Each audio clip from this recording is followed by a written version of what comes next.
Thank you. Woo! More gay women stories. Exactly. Specifically, toxic gay women.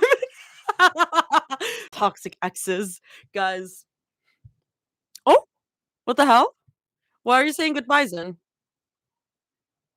What's hap what's happening? Oh, I see. It's such a good fic.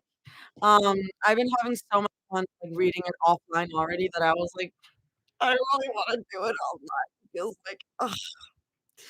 This fic really has had me, like, squirming in my seats, um, so I thought it would be fun to do online specifically. Let me also share the screen. I'm gonna have to right after this, if you know, you know. My angst tolerance is so low. Wait, Zin, you have not read Gimme That Candy Floss? There's some angst in here, not gonna lie, there especially that last chapter.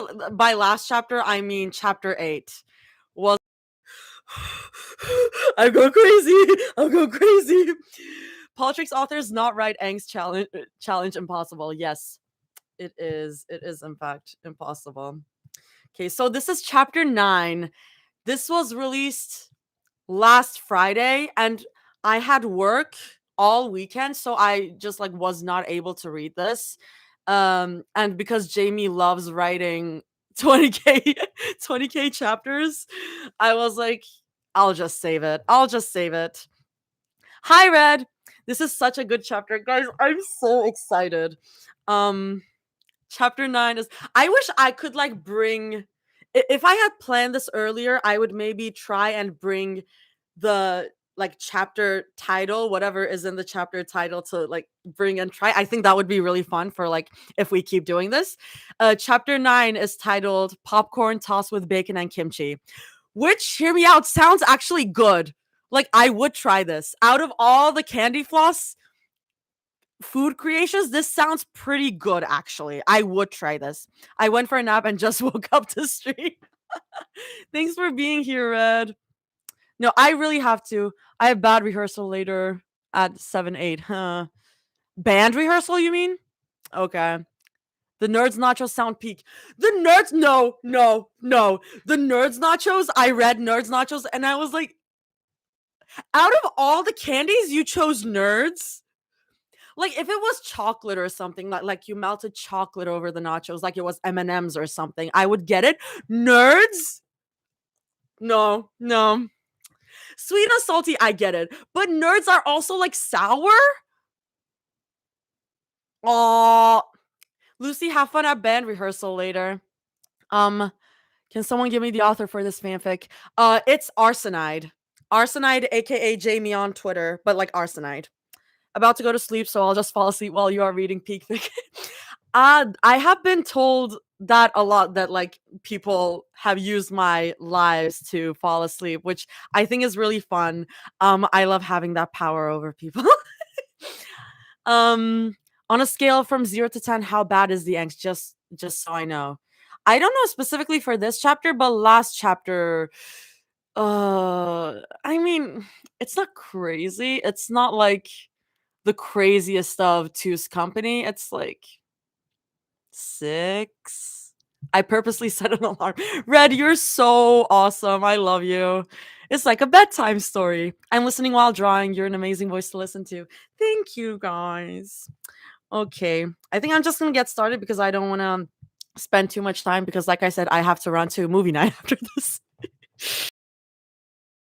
Intentionally last night. Yes, you told me. I think it's like 7 for all fic. It's not getting ultra angsty, but it still hits. I said 6, so I'm like, "Eh." My tolerance is like a 3. But like, what is if you've read Two's Company, then you can read this. Like, this is not worse than Two's Company. It's just, yeah. I rate the Mystic Cricket says I rate the angst low, but the tension is extremely high, and I agree. I agree. The tension is really high because it's like Rumi and Mira are exes, and we still don't know why they broke up. Like what exactly happened. So whenever their dynamic comes into play, it's like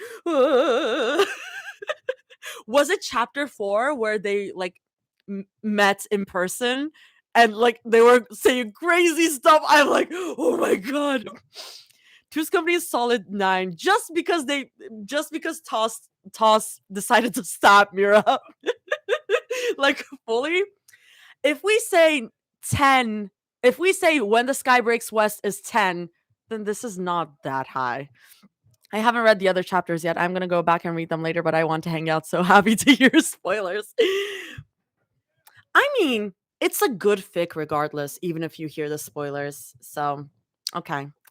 So I'm just gonna get started. When the Sky Breaks West is like 20, true. So the summary to ingredients for the chapter title. So for this one, popcorn toss with bacon and kimchi, 1 bag of Walmart popcorn, 4 strips of crispy bacon, yummy, 1/4 of a jar of store-bought kimchi. Yikes. I don't know why that says yikes. I think that sounds yummy. 1 super sugar mommies, 1 Minecraft server. Guys, guys, I'm so excited, guys. They're doing Minecraft together. I'm so excited. Oh my god, I just remembered what they're doing. The notes. Do you guys know the Hitchcock's bomb under the table analogy? Well, if you do, this is what that chapter is. JB, you're crazy. JB, you're crazy. I'm gonna have so much fun, guys. Oh my god! Going crazy already. Zoe stretches her arms above her head, groaning. Her joints click and pop into place, and she giggles under her breath at the noises. She should have recorded that. It would have been a nice sample to use for one of her projects. Zoe, I love you. And good. She leans over to squint at the clock on her phone. Her stomach rumbles right on time. For a moment, then giggles under her breath. What you craving, bud? She asks her stomach seriously. Then she plays with the pudge to emulate it, saying, "Oh, I'm fine with anything. Just stop studying." Wow. She's so delirious that she's playing with her stomach. Yeah, maybe she should really stop studying for a while and take a break. She glances at the half-finished friendship bracelets on the corner of the desk. Her lips together, Zoe wonders if she should spend her break finishing them up. Her goal was to have them mailed out by Monday morning, along with her handwritten letters in Korean. Wait, she is so precious. It's the best she could do to repay them for their friendship. Zoe knows it isn't much, especially to 2 women who see everything they could ever want, but at least it's something. At least they'll know that she tried her best to show them how much she appreciates having friends like life. Her stomach grumbles again. Maybe she could work bracelets after some food. Zoe picks up her phone and heads and makes her way downstairs. She greets her dad first and changes the volume on his TV for him, then asks what he'd like for dinner, which of anything or just water. I know that there's something happening to Zoe's dad potentially because Jamie was tweeting about that. I guess we'll see. One day she's going to make him regret answering with anything. But today is not that day, and she decides on making something semi regular. Are you okay with me using the rest of the bacon for myself? She calls out to her dad. She hears her dad grunt over the sounds of football playing on the TV, and he punctuates it with a weak thumbs up. Zoe beams at his enthusiasm. And because bacon isn't exactly the healthiest to give to a middle aged man, Zoe starts up another and eggs to stir fry. She puts more effort into making sure it doesn't burn his food than hers. She doesn't mind a little charring here and there. It gives flavor to some of the foods, honestly. She's not wrong. When her mouth starts to water at the smell in the room, crispy bacon smell, coupled with the eggs and tuna on the other pan, makes the kitchen smell like heaven. It's an odd choice to make for dinner rather than breakfast, but who's complaining? I would have breakfast for dinner anytime. I'm not complaining. But she still feels like something is missing. She knows exactly how to remedy that. She sprints over to the fridge, rips it open, then stands on her tiptoes on her tiptoes to dig around at the back of the fridge. The container reaches her fingertips, and Zoe drags it out as best as she can. She lets the kimchi jar, store bought rather than homemade, unfortunately, but she's got to make do. I don't think I've ever had homemade kimchi.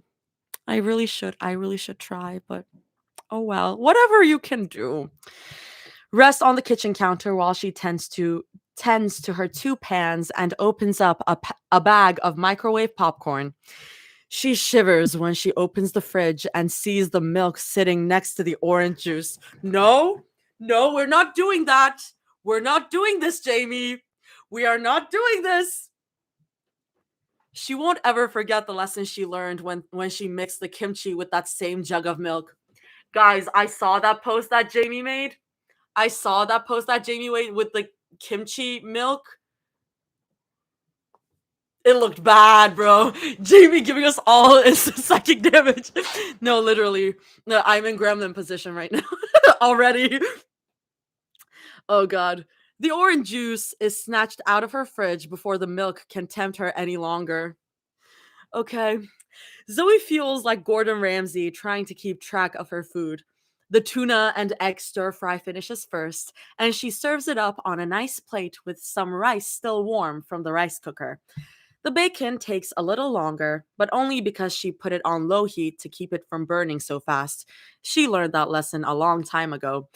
I pray for Jamie's stomach, honestly, if she's tried all of this. I think she has. How can someone be so tempted by milk? It is not that good. Why does everyone keep mixing stuff? Jamie is the person who started the trend of mixing stuff with milk. Jamie is the one who started it. So, oh god. I am so confused about Zoe's culinary skills in this fic. It's like I'm getting mixed signals. The tuna and egg bacon takes a little longer, blah blah blah. Okay. The beeping of the microwave makes her go, "Oh my god, that's the beat for my projects!" That's so cute. Before her father hushes her to watch a tense moment on his TV. Her popcorn goes into a bowl. She hisses as she burns herself from touching it, then waves out her hand to cool it down. She feels better when the smell of butter fills the air, with her bacon strips perfectly crispy and crunchy. Zoe starts to crack them up with the spatula on a paper towel. She picks up the corners and lets the bacon bits fall into the popcorn, then tops it off with some kimchi. Zoe gives it a good mix. Her mouth is already watering. I so would try that. That sounds amazing. And I should do this for Candy Floss Lives. I should make these foods. That's a good bit. It's such a good bit. But her father comes first. She walks over and puts the plate on the side table next to him, and her father does a double take at the bowl in her other hand. "What is that?" he asks incredulously. "My newest creation," Zoe says, presenting him with the top of the bowl to peer inside. "Buttered popcorn with bacon and kimchi. The perfect dinner." "Zoe, heart failure runs in the family," he warns. Zoe waves her hand dismissively and picks out a handful of food to shove into her mouth. "I'm only 22. What's the worst that could happen?" she jokes, but he gives her a hard look. She stops chewing momentarily to quickly add, "This will be the last time I eat it, I swear." He grunts and waves her away. Zoe bounces over to the kitchen table to enjoy her savory food. She checks her phone with her unbuttered hand while she eats. Her legs swing underneath the table, but she can't help it.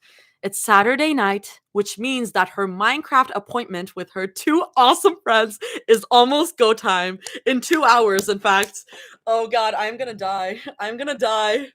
That Minecraft server is gonna go crazy. She also managed to nab a crappy laptop from her college to borrow a couple days ago. It won't be the best to play Minecraft on, but it's better than nothing. And if it's that bad, she could always just sprint over to the PC cafe a couple. She did a lot of track and field in high school, so it shouldn't be too much of a problem. Mira's online. She knows because Mira's story of her lounging on her bougie looking terrace, smiling coyly at her heart shaped shades on, was posted just 5 minutes ago. Unless Mira accidentally fell asleep on her terrace within those 5 minutes, which has happened before. But she knows that Rumi is busy shooting for a music video with another artist for another hour. So bothering Mira is her best bet. With one hand still greasy from eating her popcorn kimchi bacon, Zoe presses on the video call button. She puts her phone under her chin and makes the weirdest face that she can as she waits for Mira to answer. Predictably, Mira answers looking like a goddess, peering into her phone with an eyebrow raised, with her perfect skin glowing under the sun. She laughs and snorts when she sees Zoe, though, which breaks her perfected aura. But Zoe prefers her weird laughter and evilly grinning face. Zoe pulls a soy sauce bottle closer to her and rests her phone on it. The top of her body and her popcorn kimchi bacon bowl are both in frame, and she waves vigorously at Mira. Her headphones are on, so her father can't hear Mira, but she has to be careful with what she says in case he turns around and asks her to repeat herself, like he did the other day when she exclaims, "Wanna put you wanna put a what up my you wanna put a what up my?" is what she said. Oh my god, she's so silly. What do you got there? Mira asks curiously, pulling down her sunglasses to squint at her phone screen. Popcorn kimchi bacon, Zoe says proudly, picking up the phone to tilt the camera towards the top of the bowl. She hears Mira whistle at the amount of bacon bits and kimchi splattered on top. How was it? Mira asks genuinely.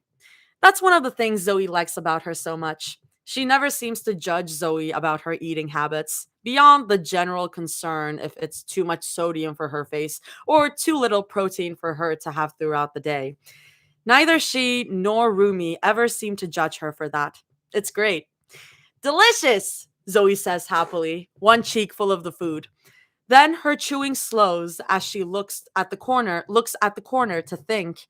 Then she adds slowly, "Well, some of the kimchi juice makes the popcorn really soggy, but I think that's where the bacon comes in. It levels out the crunch level, you know?"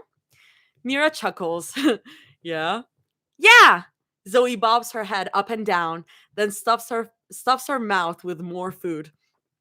This is the part where Mira complains to her about her shoot for the day, or about her brother, or her family, or the traffic in Seoul. Or if she's not, she's talking about the makeup she had to wear that day, or the clothing that she got sent for free as an ambassador. I mean, why give an heiress free stuff? That's like sending someone who ate a 5-course meal to a buffet right after, or anything else on her mind. But Mira's been pretty quiet over the past few days. She's asked about it. Of course she has. Mira just told her not to worry, that it's stress from working so much, and just some stuff on her mind. You didn't do anything wrong, Mira had assured her.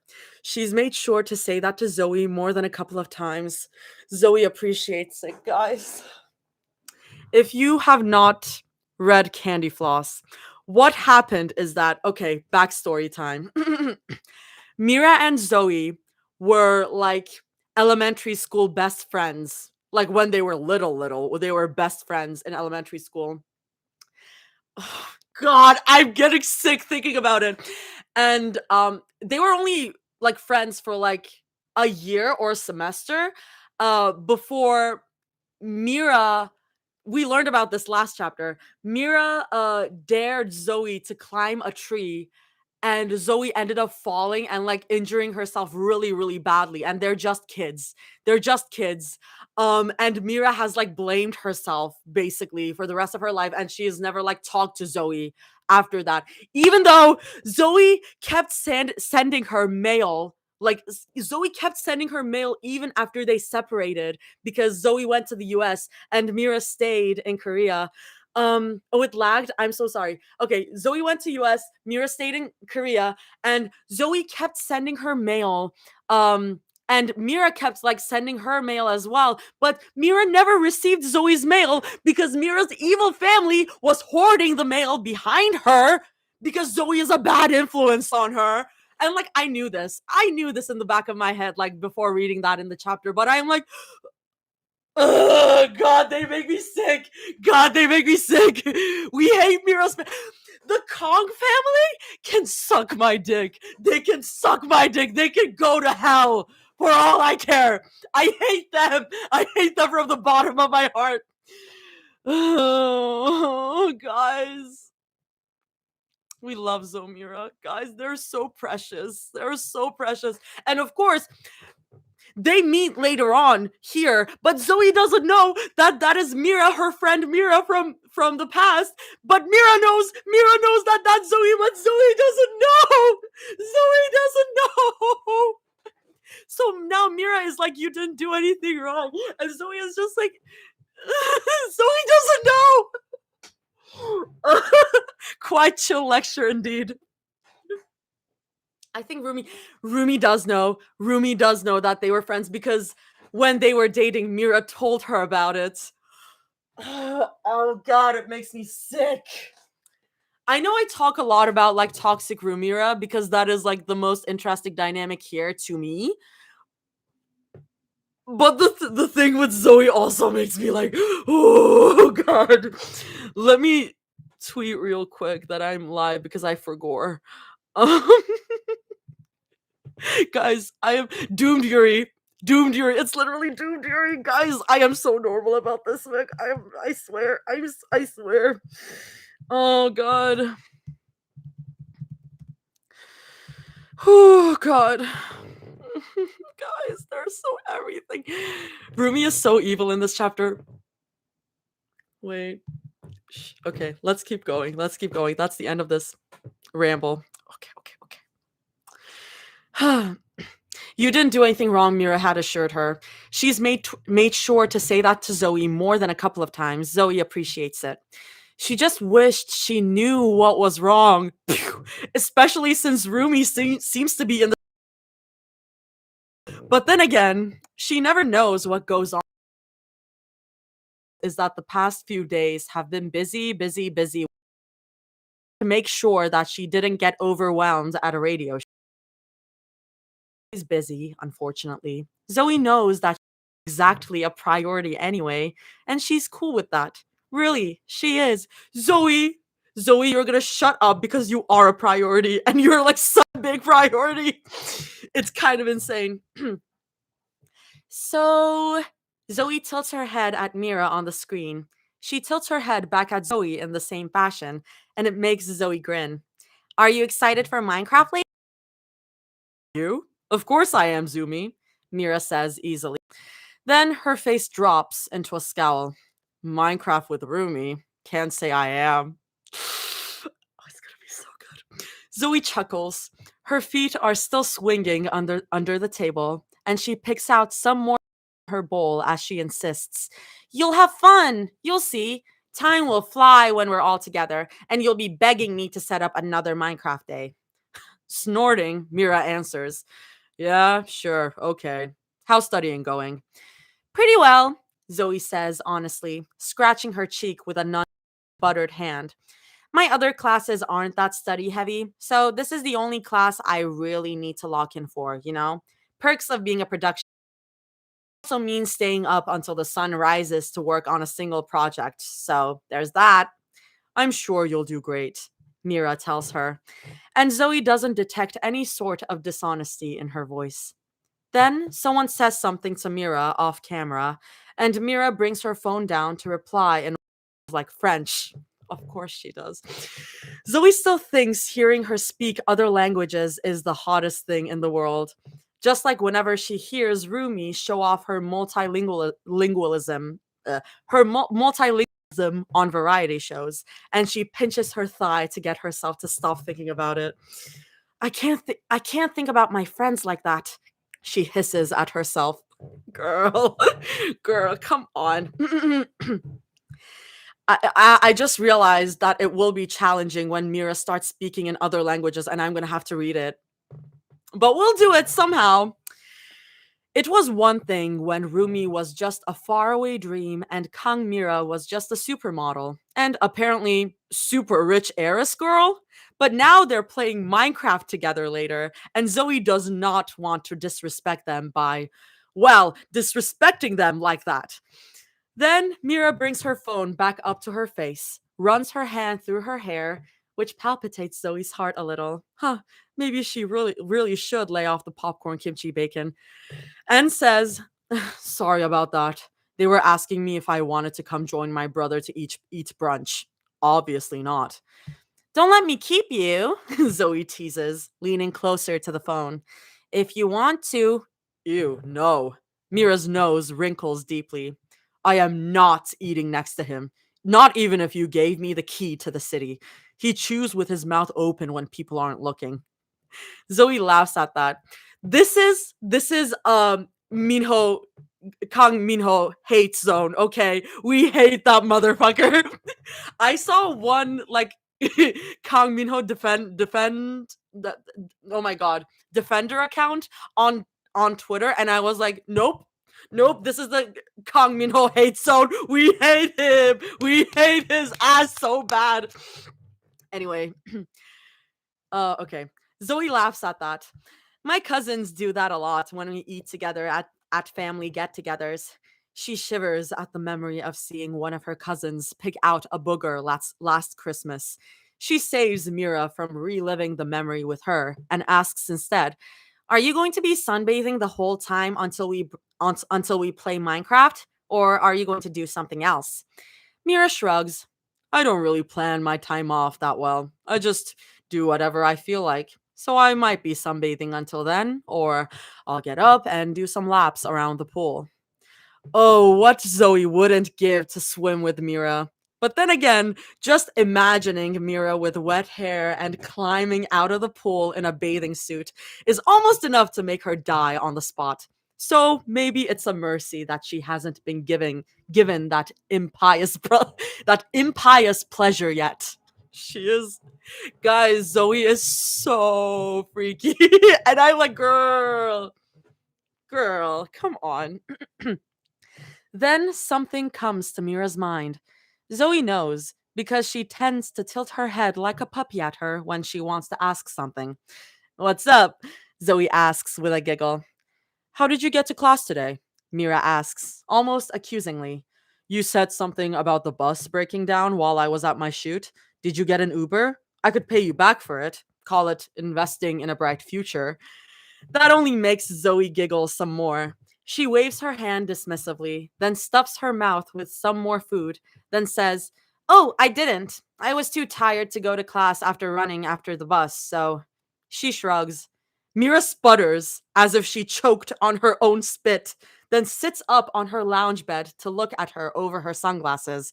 Her mouth is halfway open with shock. What? Zoe asks, a little puzzled. She swallows down the food in her mouth. So savory and good. You didn't go to class? Mira asks, baffled. She stares at Zoe some more, as if waiting for her to tell her that she was joking. But when it doesn't come, she exclaims, you could have said something. I could have gotten you a taxi, an Uber, a chauffeur. Mira, if my classmates see me being chauffeured in a black car in the middle of the semester, they're gonna start making up rumors about me, Zoe says flatly. But she can't stop the smile from reaching her face. The thought of her classmates whispering to each other that she was a boss's new girlfriend or something like that, or something, almost makes her want to burst out laughing. But then again, having two rich friends who practically have all the money in the world is a little more outrageous than that, especially when they weren't just rich, but rich and gorgeous. Girl, this is up until now this chapter is just, and you know what? I'm here for it. I'm going to put up my hair. Zoe flicks the thought away as fast as she can. Thinking about it too hard makes her stomach queasy, and she doesn't need that right now. Who cares? You need to get to class, Mira says, looking a little horrified. She moves her phone to both hands, which Zoe only knows because her phone starts shaking as she's jostled around. And Mira continues, Zumi, I could help you with that. That's what friends are. Zoe hates it when she pulls the friends card. It always works. I know, Zoe says with a sigh. She props her cheek against her head and pouts at Mira. I just really didn't feel like going to school today, she whines. Mira lets out a breathless laugh. But you're going to school next week, right? Zoe shrugs and pops some more food into her mouth. I have to, she says, one cheek full with popcorn and kimchi and bacon. Or else they'll kick me out of class for too many absences, which is crazy. I mean, if I finish all the assignments and do all the midterms and I do well, why do I have to show up? Colleges work like businesses, Mira tells her, shimmying her shoulders against the lounge bed to find a comfier position. You pay them and they spew out a degree for you. That's how I've always seen it anyway. Zoe hums in agreement to that. If I was a Nepo baby, life would be so much easier, she says wistfully, looking at the wall as she tosses some more popcorn into her mouth. Ain't that the truth? She bites into a particularly juicy piece of kimchi, which makes her smile a little. Aw. Mira's stare burns her, even through the phone. Zoe startles until her back straightens, and she quickly adds, not that I'm saying that you had it easy. I just meant I wouldn't be stuck doing an assignment for a crappy college. Zumi, it's okay. I get it. Mira's shoulders lightly shake with her laughter. It's a nice kind of laugh, the polite kind, the kind that borders on clinical. It makes Zoe frown. Mira only does that when she has a few borders up. And yeah, honestly, as much as I hate being in business meetings and growing up being self conscious of where my spoon goes on the table, you have it harder. A lot harder than I ever will. You deserve so much better. The gentleness in her voice makes Zoe's shoulders drop. She's pouting again. I have you now, Zoe admits, and she doesn't miss the way Mira's eyebrows relax as she watches her. And Rumi, obviously. I don't have a lot, but I got you guys. That's more than I could ever want. Mira goes silent. Zoe can't exactly read her expression when she wears her sunglasses like this, but maybe that's the whole point. She wonders if Mira put on her sunglasses right before she answered the call just to stop Zoe from x raying into her emotions. But why? Mira's always been open with her. Maybe not with everything, but they've had honest talks about what's been on their minds. Zoe has never spoken with such ease with another person before, not even Derpy, and she considers Derpy to be pretty unbiased. Then Mira asks her, frankly, like she's asking about the food, would you let me drive you to class? Zoe chokes on a piece of bacon. She pounds at her chest and burps it out off screen, then openly gawks at Mira's expectant gaze. Mira even quirks an eyebrow at her, like she's daring her to think that she's kidding. Mira's never really been one to joke anyway. Of course Zoe believes her, and of course that's why it's all the more baffling. What? Zoe asks, because what else could she even say? Would you let me drive you to class? Mira repeats in the same cadence. Zoe almost wants to grab her by the shoulders and shake her like a madman. Like when you're here sometimes in Cali? Zoe says slowly. It's the only thing that makes sense in her mind. Mira tilts her head. There's a slight curl to one side of her lips, like she thinks Zoe is being incredibly funny right now. It's also incredibly sexy, but Zoe tries not to think about that too hard. You said you're on campus 3 days a week? Mira muses. Zoe bobs her head.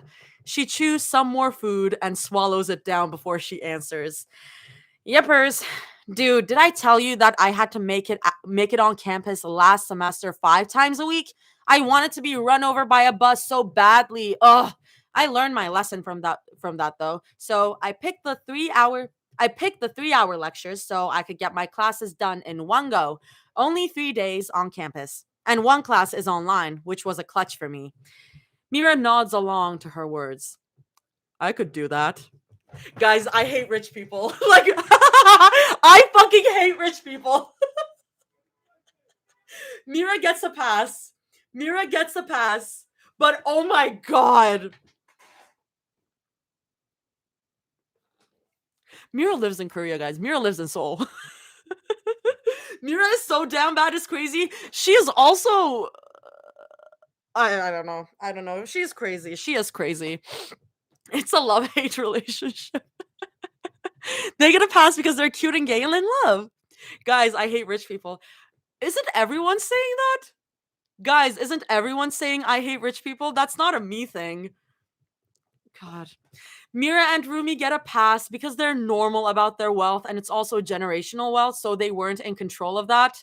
And I understand that. And they do recognize their wealth, although they are crazy and they're crazy about it and they're like, "Oh, doesn't a sandwich cost like $100?" They're insane, but also they do recognize that, so they do get a pass.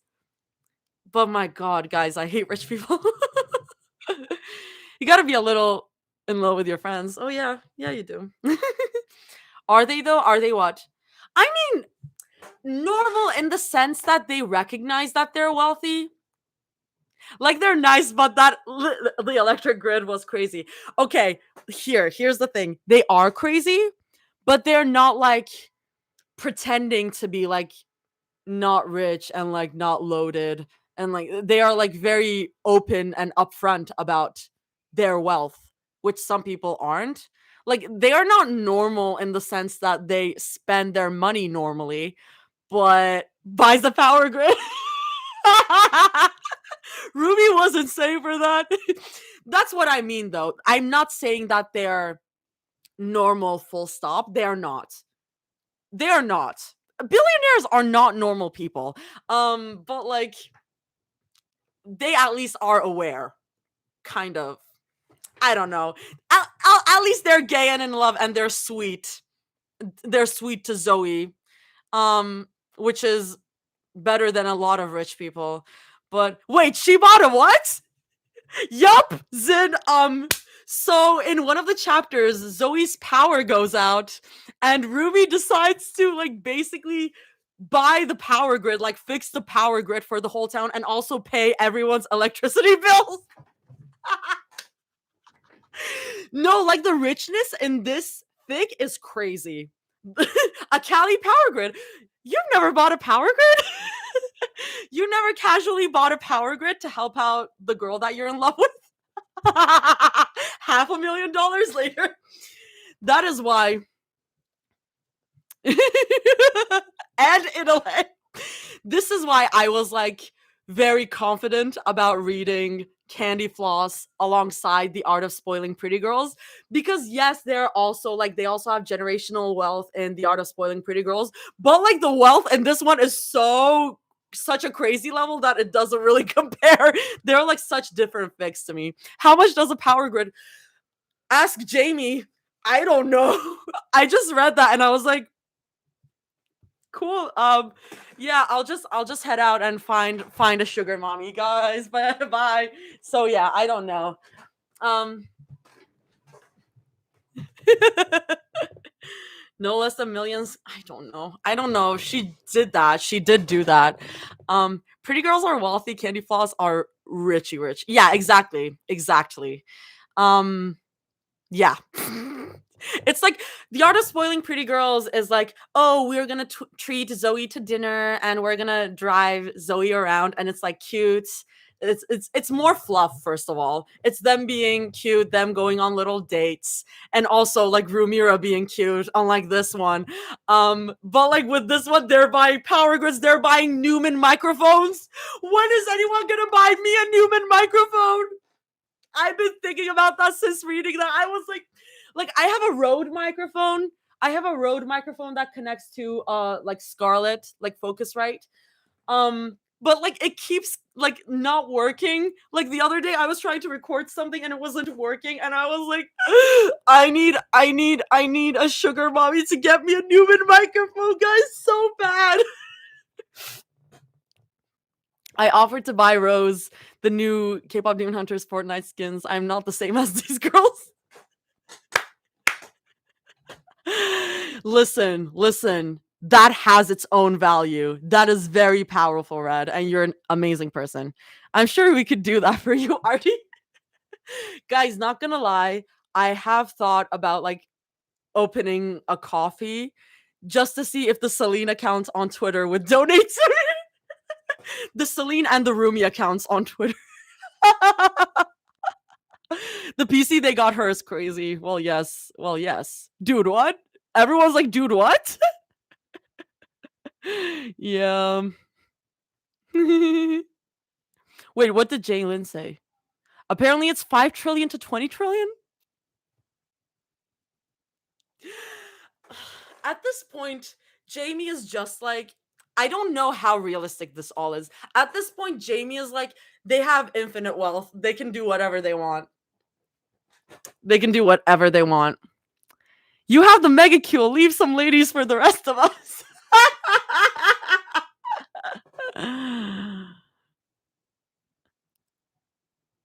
Do it. You got nothing to lose. Yeah, I really should. I really want to just to see what happens, you know? No one needs to give money to me. Like I really appreciate when you guys send me like little hearts here.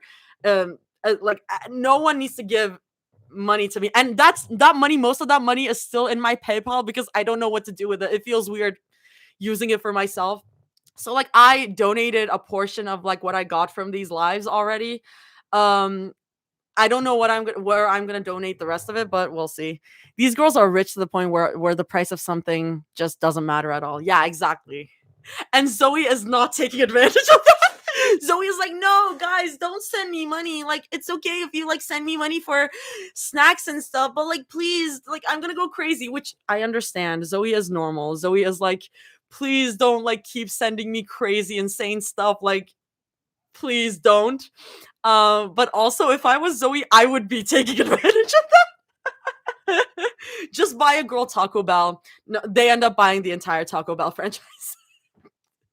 Oh, these Taco Bell franchises don't cost anything. And then Zoe's like, wait, no, don't buy the franchise. I just want burritos. We're no better than Zoe's stream chat. I wish I could join Zoe's streams more because streamer Zoe on Twitter is like one of my favorite people on Twitter right now. I love her so much. Oh my god, Lauren, thank you, by the way. I saw the roses. Wah. Hi. Yeah. Is that an Uncle Roger reference? Hello. Okay, I'm gonna keep going. I get distracted so easily, guys. ADHD. Okay. Blah. Okay. Zoe pauses from chewing. Do what? She asks suspiciously. Fly down there on my jet. Mira says matter of factly, peering down at her over her sunglasses. 3 days a week, then drive you to class. Zoe swallows the half chewed food in her mouth. It goes down a little painfully, but her mind is too busy working overtime to what Mira just said to her. Fly down to Cali from Seoul 3 days a week to drive her? Fly down to Cali from Seoul 3 days a week to drive her? Buying a car in Cali shouldn't be that hard, Mira says with a shrug. Minho has a few cars in Washington. I had an Aston Martin in Chicago, but that's in a garage for a while. Oh, what kind of car do you like? I can probably order it tonight and have it waiting for me in Burbank. Guys, I hate rich people. Oh my god, Lauren, you're still going. Oh my god, thank you. Guys, I hate rich people so bad. It's kind of crazy. They are ridiculous. Um Zoe blinks. She blinks again. Please tell me you're joking, she begs. Mira's smirk grows bigger. She leans in closer to her phone, like she wants to take a look at Zoe's pale face, and she says, no, of course not. It's only 13 hours. 12 if I borrow the competent pilot. And the time difference between here and the US means that I won't lose any time when I land. Mia! Zoe squeaks. Her father grunts, and Zoe mumbles a small, sorry. You can't do that, Zoe hisses, grabbing her phone to scrunch her face at Mira. Why not? Mira challenges. She's grinning at her now, sharp canines prominent. You said you didn't want me paying for your bus. Because knowing you, you'll go, oh, you never said bus fare, so I bought you a private bus, Zoe says, exasperated. Mira gives her a light roll of her eyes, and Zoe taking her phone with a light growl in frustration. This girl is going to be the death of her. Mira drawls, and you didn't want me paying for a Uber or a chauffeur. They're expensive, Zoe whispers in horror. Do you know how expensive Ubers can get in California? If you don't let me do any of that for you, then let me drive you, Mira. She says it like it's the simplest solution in the world, as if anyone to that conclusion. She opens her mouth to say something else, but someone says something to her off screen. She puts her phone down to grab a glass with a gracious thanks. It looks like rosé. Mira sips at it while she brings the phone back up to her face, and Zoe is seemingly laser focused on the way her lips stick to the edge of the glass. She has to rapidly blink to tear her eyes away from them when Mira continues to speak. Friends drive each other all the time. What's so shocking about me wanting to drive you once in a while? She says. And Zoe makes a face. Yeah, that's true, but friends don't usually have $10 million cars sitting in their garages and have private jets. Zoe wouldn't even be surprised if those jets had Mira's name engraved on the side. Zoe starts picking straws in her head. She moves her hands around to try and conjure an excuse, and she babbles, what if some crazy outlet starts looking into your flight patterns and then an article gets published that's like Kong Mira visits the US for the 10th time this month to see. Do you really think I'd let that happen? Mira snaps. Her voice is sharp, sour. It's the kind of voice Zoe had heard her father use during press conferences when she looked up the Kong family on YouTube on boring midnights. It's the commanding kind, one born from a family who refuses to back down from stances that the world criticizes them for. Mira's never been like that. She's always been open to the light jabs that Zoe makes, and she's never been one to snap at her. Mira realizes it half a second after she does. The knit of her eyebrow slacks, and she sighs as she bends over to put down her glass of rosé. She takes off her sunglasses too, then sets them somewhere on the table next to her. She settles back onto the lounge bed to fix Zoe a gentler look, and Zoe is only thankful that she can finally see all of Mira. Sorry, I had a long day, Mira says softly. But I shouldn't ever take that out on you, Zoe. I'm sorry. Zoe shrugs. She goes back to eating the rest of her bowl, which is already half empty. It's fine, she says genuinely, then pops a handful into her mouth. We've all been there, you know? Do you want to talk about it? Mira hesitates. Then she shakes her head, and Zoe can't help but feel a little disappointed. She knows that Mira doesn't owe her anything, especially not when it comes to how she feels or what she wants to say to her, but she would have loved to fix Mira's problem. Zoe wants to be a constructor, not someone who breaks houses down. She'd had too many broken houses to fill a lifetime. Sometimes Jamie will write a sentence and I'll be like, God damn. Oh God. What assignment were you working on today? Mira asks instead, which Zoe translates in her head to, we'll come back to the driving thing later. At least that gives her time to prepare more of her defense as to why Mira shouldn't drive her, so Zoe doesn't mind it all too much. She swallows down more food and answers happily. I was studying. I have a short quiz later this week, which shouldn't be too hard, but the prof likes to throw in curveballs here and there. Plus, I kind of wanted to feel productive before we played. I'm sure you'll do great, Zumi, Mira tells her lightly. She tilts her head to the side of the glasses again, and Zoe greedily takes in the sharp curve of her jaw. The benefits of having a model friend, she supposes. Guys, so thirsty. Please don't stop. Please don't ever stop, Zoe. You're just be you. Bringing the glass up to her lips, Mira continues. I'm surprised you didn't stream while you studied. You did that last week for your midterm, didn't you? Zoe hums at that. I didn't feel like having an audience today, she admits.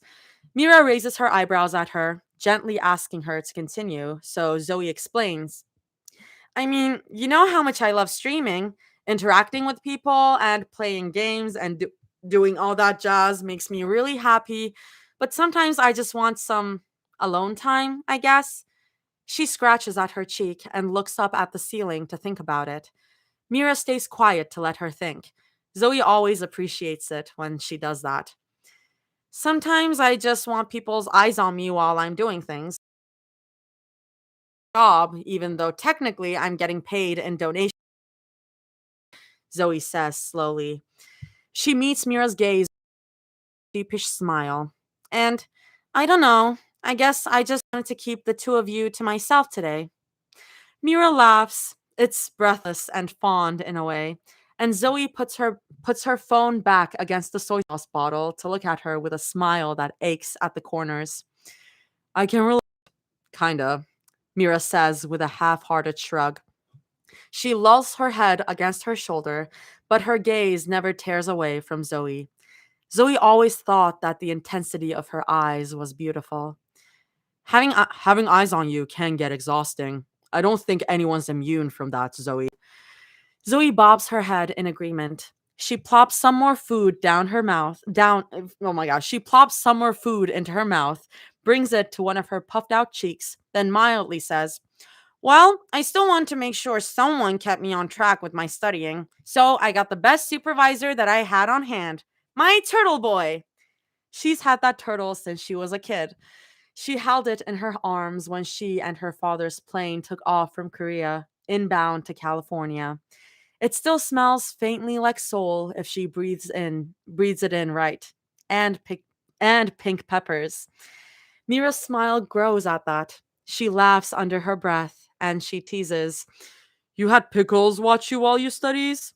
You had pickles watch you while you studied? How did that go?" He's a lot stricter than people on my stream, so a lot better than I thought, honestly, Zoe muses, rubbing her chin. She can hear the faint noises of a touchdown happening on her father's TV nearby. Every time I looked away from my notebooks, I swear I saw him glaring at me from the corner of my. Wait. She reels back the conversation in her head like she's scrubbing a timeline on an NLE. Oh my god, oh my god. Mira raises an eyebrow at her. What? Zoe raises an eyebrow back at her, higher than hers. She watches Mira's face for any sign of movement as she slowly asks, how did you know that? Know what? Mira asks again, frowning deep in confusion. That his name was Pickles. Mira pauses. You told me his name a couple of weeks ago, Mira only says. Nothing on her face moves, and Zoe curses under her breath for trying to capture giveaways in a model's face. You were showing me your plushies, and you introduced them all to me. Zoe tilts her head and squints at her. Mira shifts on the lounge bed and glances away. I still remember all of their names, actually, she says proudly, holding her chin up high. She clears her throat and recites, let me clear my throat as well. JJ, Candace, Sam, Leo, Wally, Funky, Gloria, Blossom, Becca, Egbert, but not Pickles, Zoe says, almost accusingly. She leans over to squint some more at Mira. She watches Mira visibly swallow. I would have remembered telling you about Pickles. He's my favorite boy.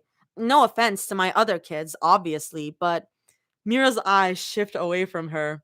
If Zoe squinted some more, she could swear that Mira's beginning to sweat. Zoe asks in disbelief, Mira, how the hell did you know? She gets a notification on the top of her phone screen. It makes her entire screen vibrate, and it nearly falls off against the soy sauce bottle. She has to snatch it to keep it from slamming against the table. It's so K drama. It's so tropey and it's so good. It's so tropey, and that's what makes it so good. It's tropes done so well. Ugh. Oh, this tension is nothing, Zin. This is nothing tension. This is that just Zoe being like, wait, how did you know? Trope City, and I love it. Uh, I think that's also like one of my favorite things about K-pop Demon Hunters, the movie. Like, it's because it's so tropey, but it does those tropes so well. And like this fic is basically that. Tension, just wait until Minecraft, guys. I am so excited. Okay. Zoe brings the phone up to her face and swipes down to look at the notification. She can tell that her nostrils are up close to the camera from the little preview in the bottom corner, but she doesn't really care. Not even when Mira starts to snicker under her breath and takes pictures of her, which she only knows because her phone keeps pinging her with a Mira took a picture message. She only cares about the notification front and center on her phone screen. Your package has been delivered. Here we go, baby. Here we go. Let's see the PC. Let's see the PC. It's punctuated with a picture of her front door. A giant box sits right there on her porch underneath the doorbell. Zoe didn't hear the doorbell ring. It must have been in their instructions not to. What? She mumbles to herself. Is it anthrax? Is it a pipe bomb from one of her haters? Is it. Oh, Mira says. Zoe pulls back her phone and swipes up to take a look at her. Mira blinks, then adds sheepishly, I didn't think it was gonna go. I didn't think it was gonna come at all, honestly. I kept getting notifications that it was getting lost in transit. Better late than never, I guess. She mumbles the last part, almost to herself. Mira? Zoe says flatly, staring at her with the best look she can muster. What did you get me? It shouldn't be a surprise, Mira defends. She takes another sip of her rosé. It's the PC that we got for you. It should have been here. It should have been there a couple of days ago, but I guess you can't trust her company to ship things out on time, she says bitterly. Oh, guys. Mira? Zoe warns. What? She whines. It better not be expensive, Zoe exclaims, her face contorted in mortification. You promised it wouldn't be that expensive. It's not, Mira says dismissively. Guys, it can't be expensive if it's a model that hasn't been released yet. Mira is fucking crazy.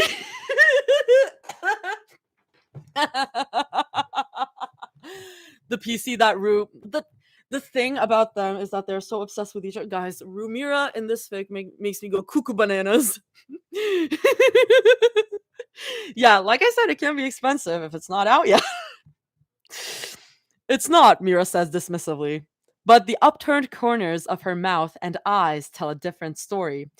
She tries to hide her smile behind her glass, but it's too late for that now. Too late for her now.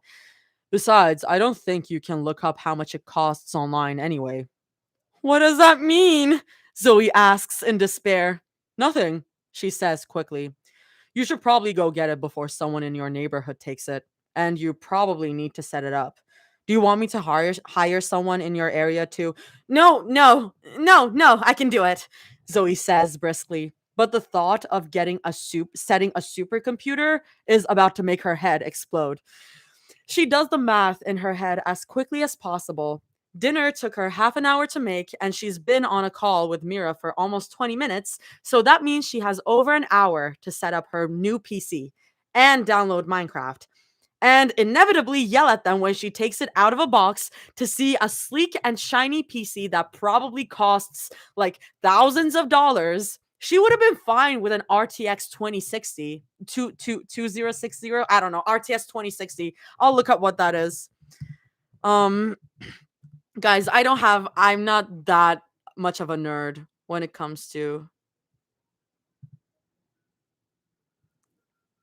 Okay, I don't know what that is. I'm like looking it up right now and I'm like, I don't know what that is. I believe her.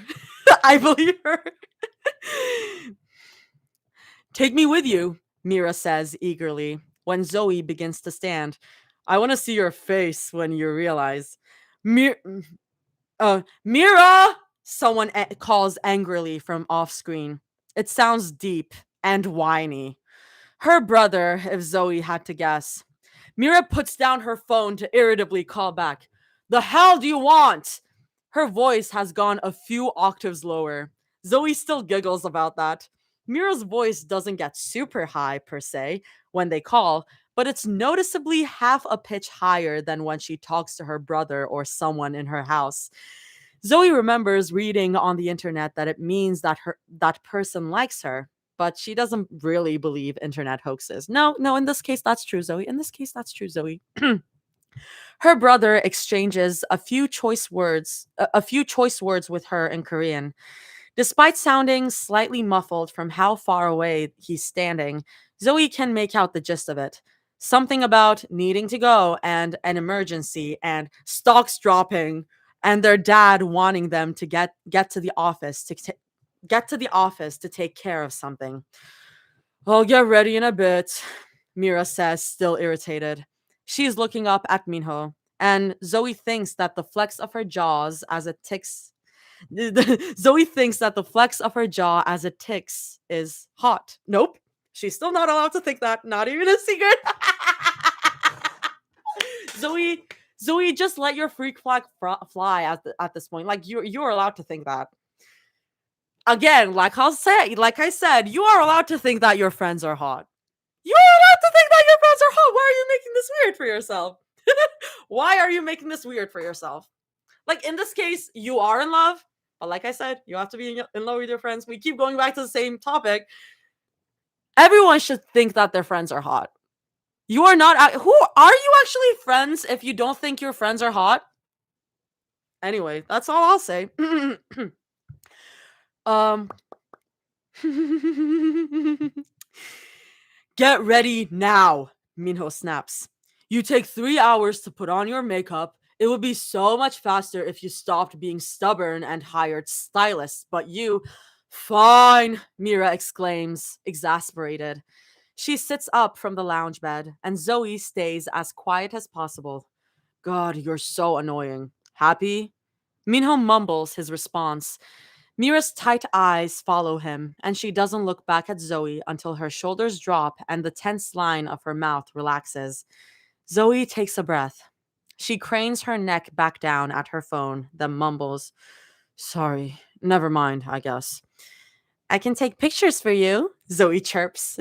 She shakes up the bowl to mix up the remaining popcorn kimchi bacon in it, then says, I'll even make sure to take a video of me holding up a gun to the camera so you know that I mean real business when I say to stop sending so much money on spending so much money on me. That's so funny. Just Zoe being like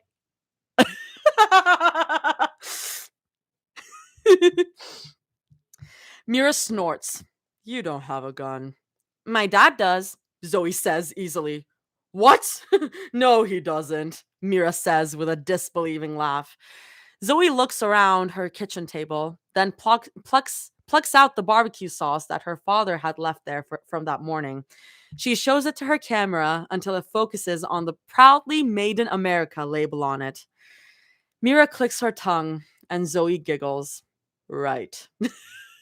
This is giving, guys. Unfortunately, I read that and I immediately thought about When the Sky Breaks West because demo has traumatized this entire fandom. America. It's so funny that both Demo and Jamie are not from America, and they're both like, America gun, American gun, American dad gun. Anyway, She's walking out of the terrace now, and Zoe can with every step. She doesn't punish herself for imagining that. It's just part of Mira, she rationalizes. The way that the golden sunlight accentuates the curve of her nose and the light her eyes is just part of Mira too, which means that she can stare all she wants. Her defense probably isn't bulletproof, but she doesn't really care right now. Send me lots of pictures, Mira says seriously, staring down at her with a glare. Zoe suddenly goes weak at the knees. No gun threats, just show me how much you like the PC. That'll be all I want for thanks. But Zoe complains, I'll be back in an hour to play I'll be back in an hour to play with you. Mira assures her, even though that wasn't what Zoe was going to complain about. Well, it would have been the second thing she complained about, so maybe Mira is ahead of the game. Have fun setting up your stuff. Make sure Derpy doesn't mess anything up. He's a nice kitty, don't worry, Zoe tells her proudly. Mira sighs. If only Sussy was nice, she mumbles to herself. Zoe chuckles. All right, I gotta go. Talk to you later, Nenem. What does Nenem?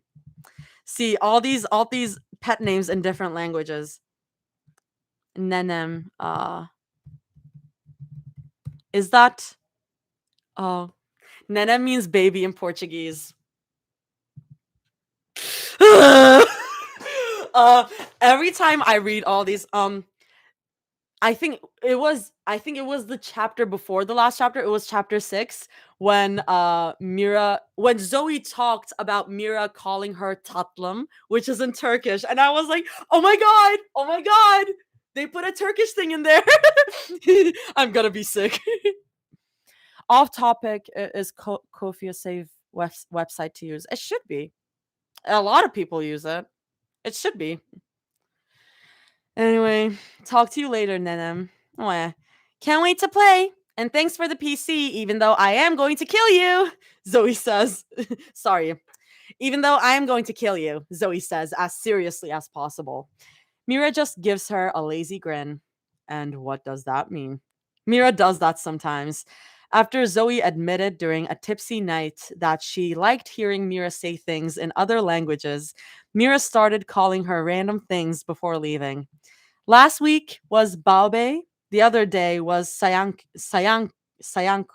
I looked up Sayanku because streamer Zoe tweeted about that. That's in Indonesian.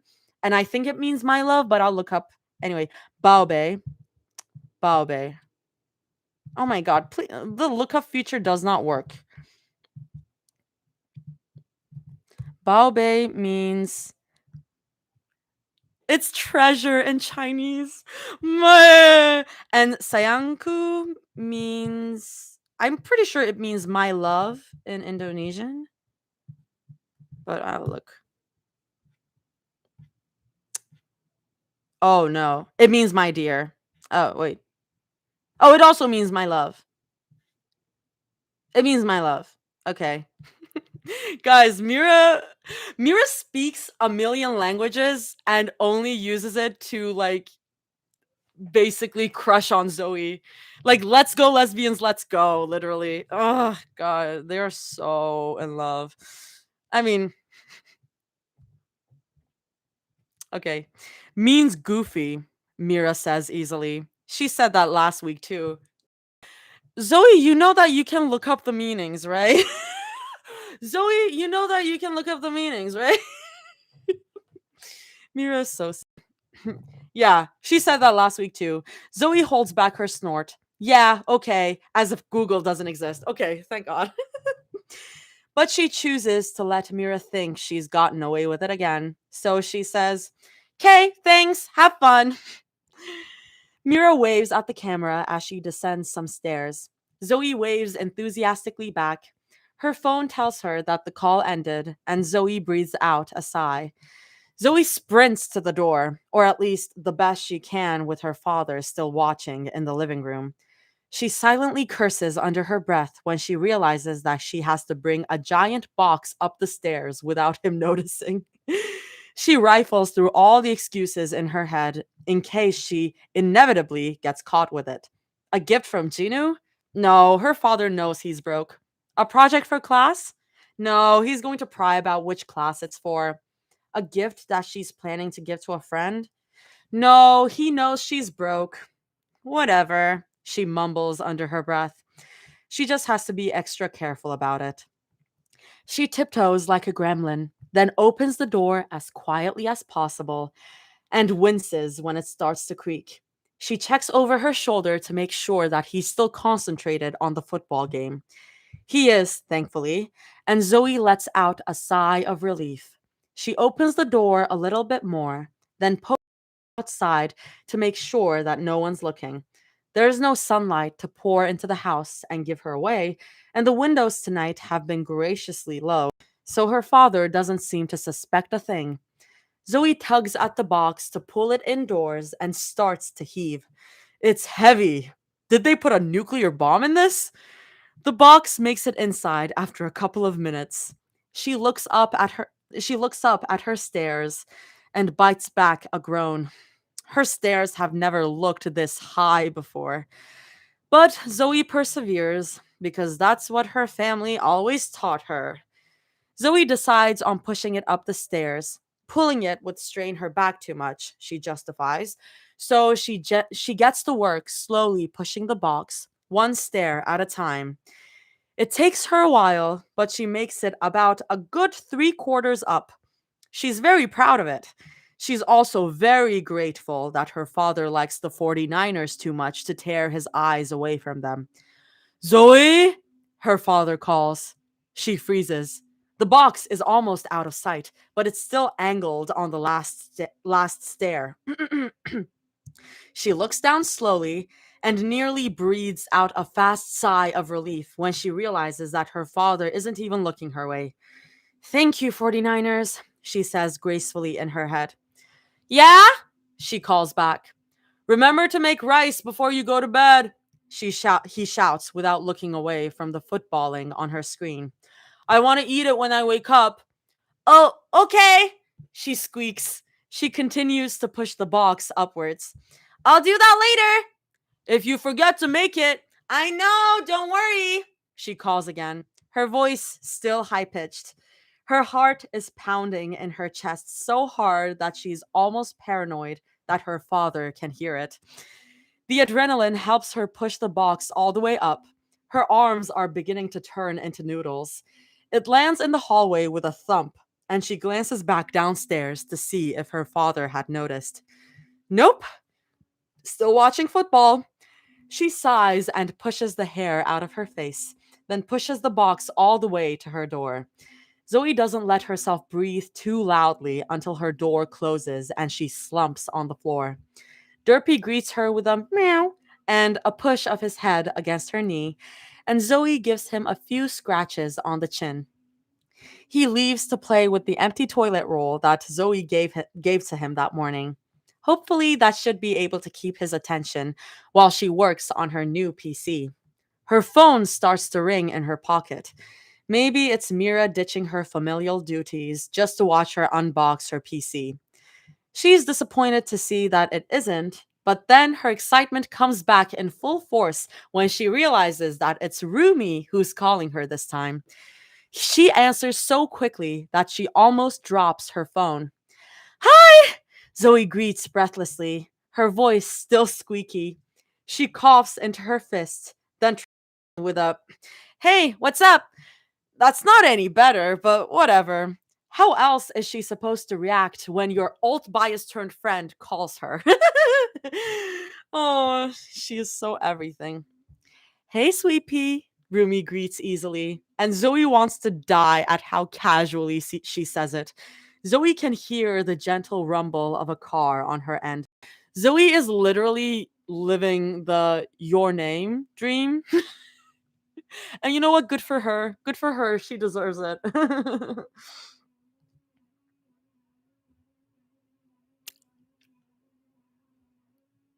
Morgan, I understand. If It's Nice Do It Thrice is also ending, so I might do a final chapter stream for If It's Nice Do It Thrice. Anyways, I get distracted. Oh, on my way home from an MV shoot, Bobby told me that your PC arrived, and I'm really sorry, by the way. Bobby and I tried so hard to get it to you as fast as possible, but the shipping company is an incompetent little. Hey, it's okay, I swear, Zoe says with a laugh. She wasn't expecting to hear Ryurumi's anger, but she doesn't mind it. Needs to stop. She sits on her knees to inspect the top of the box. She looks around her room to find a pair of scissors as she says, "It got here in one piece is all that matters. I think so anyway. I haven't opened it yet." "Really?" Rumi says. She sounds a little excited, and Zoe smirks to herself. "Can I watch you open it?" "Of course you can," Zoe exclaims, slightly offended that she thought she'd say no. If it's the least, it's the least she could do for what they gave to her. Yet, she startles backwards and almost falls on her back when she pulls back her screen to see Rumi requesting a video call. She's forgotten that Rumi could just do that with her now. She takes a few deep breaths before she clicks on accept. It takes a while for her phone to stop freezing. Zoe's breath still gets knocked out of her when she sees Rumi's beautifully striking face fill up the screen, with the interior of her chauffeured car around her. Perfect purple hair. She doesn't think that's ever going to get old. She used to beg her father to let her enter those fan call album contests for a chance to have a 1.5 minute call with Rumi. Now she can just call her whenever she wants, for as long as she wants. That's still insane to her. Zoe meekly waves at her screen. Her smile doesn't look natural on her face, but Rumi takes it in stride. She waves back at Zoe with a big smile, and Zoe almost falls over. Rumi smiles with her during their calls are never the kind she sees on photo cards or selkas on her fan cafe or socials. The smiles she gives Zoe are more cute, dopey if she had to attach another word to them. They always make her giggle. "What does the box look like?" Rumi asks, still sounding incredibly excited. Zoe laughs and she turns her camera to show her how tall it is. "Look, it's like almost up to my hip," she declares, then turns the camera back to herself. "What did you get me that has to be that big?" she accuses lightly. Rumi chuckles, but her smile is still big. "Open it and see," she says enigmatically. Enigmatically. Oh my god. Zoe gives her a light roll. I'm gonna need to focus. Zoe gives her a light roll of the eyes, and Rumi starts to laugh. It sounds almost identical to her laughter on radio interviews or variety shows, but it somehow makes Zoe's heart flutter twice as much. Ever believe that this was happening to her now? Not in a million years. She tells Rumi to hold on while she goes looking for something to open the box with. Her phone is propped up on her desk, and she drags the box over, framed on screen. Zoe finds a lone box cutter in one of her drawers, along with a couple glitter pens, and her trusty bullet. Oh, that I have to read all this. Danny, you're so fine. Plugged in right now. So if you didn't catch that, okay. Zoe, I was not expecting her to say that, but also I'm not surprised. Zoe finds a lone box cutter in one of her drawers, along with a couple glitter pens and her trusty bullet vibe that she swipes away before Rumi can see. And she stabs the tape with Rumi watching and giggling. She did just say what you thought she said. Water break, thank you. Red, actually, I'm gonna actually go and get water. Give me a second.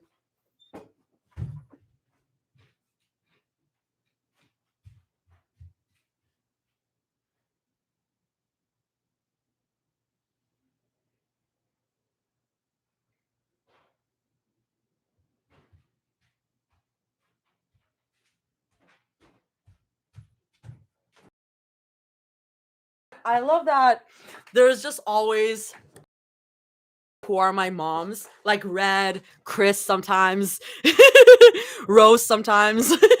They're just like my moms. Everyone, this is also your um sign to get some water if you haven't drank some water. Okay. Zoe is so funny. Ask, though she does hold her breath the entire time. Slices through most of the tape like butter. Yank.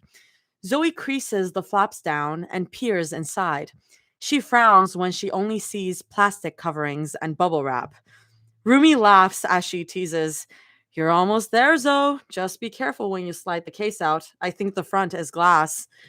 Zoe makes a pained noise in the back of her throat. It only makes Rumi laugh even more, and Zoe ducks her head as she gets to work on sliding the rest of the case out. Her hands are clammy as she works through it, but she blames it on feeling Rumi's sharp eyes on her. Why isn't Rumi looking away? Isn't there a TV bar or something? Why not look at that rather than Zoe? She isn't that interesting. She shimmies the case. She shimmies the case out of the box without too many problems. Zoe sucks in a few deep breaths as she sets the PC case on the ground, then plastic bag off, rips the opaque plastic bit like a magician revealing a trick. Well, it's certainly new. Zoe knows from the way that it sparkles and shines. It's an incredible shade of blue that seems to shimmer under the overhead lights of the glass opens like a smooth door for easy cleaning and changing of the parts.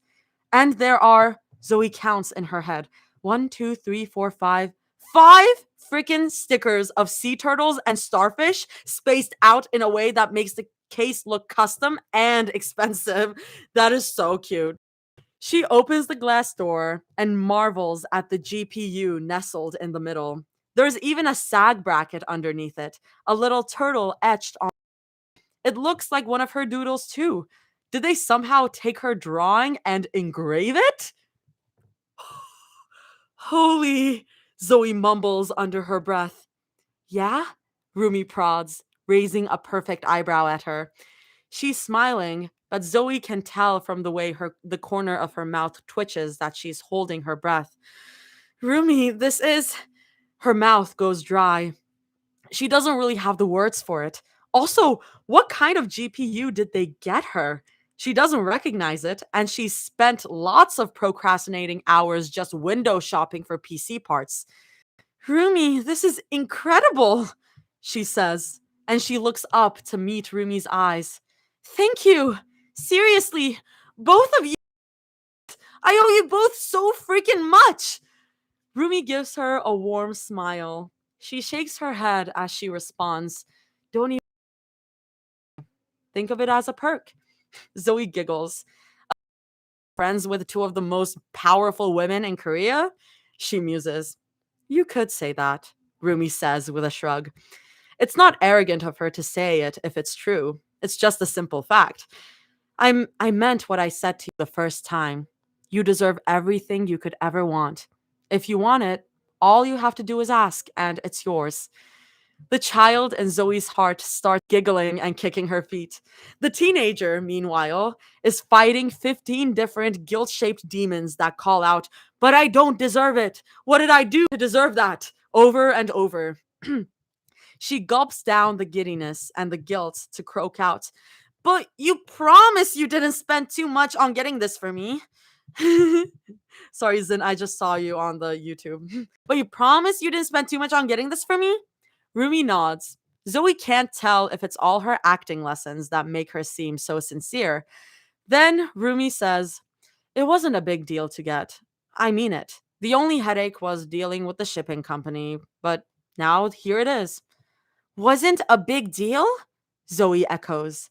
She looks at Rumi in open shock. Are you sure? Where did you even get this? Are you sure you won't get in trouble for sending this to me? What if. It's fine, Rumi says. It's the tightness in her voice that makes Zoe turn and look at her again. Rumi looks away. a tight wrinkle between her eyebrows like she's stressed and wants to say something, but she doesn't.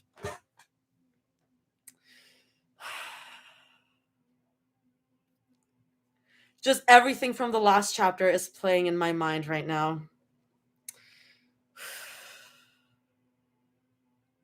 Celine, when I catch you, Celine. Celine, when I catch you, Celine.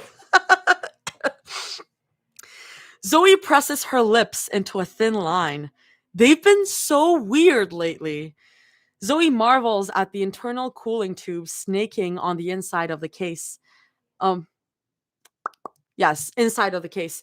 Even the tubes gleam like they're expensive. She's never even touched a liquid cooling PC before. Thankfully, all those hours she spent poring over liquid cooling PC videos instead of studying for a final are about to come in handy. What are liquid cooling PCs? I don't even know what that means. What are liquid cooling PCs? Every time I read this fic, it's like, ooh, the new things that I'm learning. Ooh, oh, I see. That's what it is. That's what it is. I've seen these. I see. I've seen like videos of like YouTubers setting these up. Yeah, that looks crazy. Imagine like opening up a box and like seeing that. So like the liquid cooling PC, if you don't know what it is, it's like it looks like give me a second. It's these guys. Like imagine like opening up the box and like seeing this. Joined in on my computer so I can multitask and listen to you better. Way. Thank you. Okay, I'm gonna put this over here. How late are we going today? I gotta read this later. We're going until like 10:30 because we're doing movie night and at 10:30. Let me also plug my computer in this time because I'm using my computer to charge my phone, so it's draining my computer. Geeking over P. Let's put this over here. Cool. Also, ever since it was Rose that called me out during the last live over my frequent use of cool. And every time I said it today during work, I was like, oh, I really do say that a lot. I don't know how late 10:30 is where you are. That 10:30 is in about 2.5 hours. So let's make our way through this. Then she notices something on the back. She pushes the case to the side so she can get a closer look. When she sees it, Zoe can't help but gasp. There's 2 signatures. One that she knows so intimately well from watching all the fan signing and signed album videos out of pure spite and jealousy, with the delicate curves and the way that it seems to radiate with pure, bold confidence. The I is dotted with a star rather than a boring old circle. And the other one is something she's seen in magazines that she stockpiled in the corner of her room to be a supportive and a little bit curious friend. The strokes are more cursive than Rumi's, and it's punctuated with a crown. Cool. Cool. Underneath the signatures are 2 lipstick marks, both distinctive and deliciously bold, only barely touching at the corners. Her mind goes places that nearly rock her off her feet. That is an insane thing to do. That is an insane thing to do.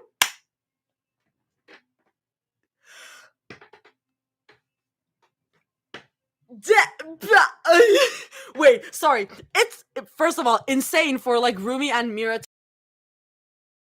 wondering how they got those lipstick marks like on there. Like were they like already side by side before being engraved?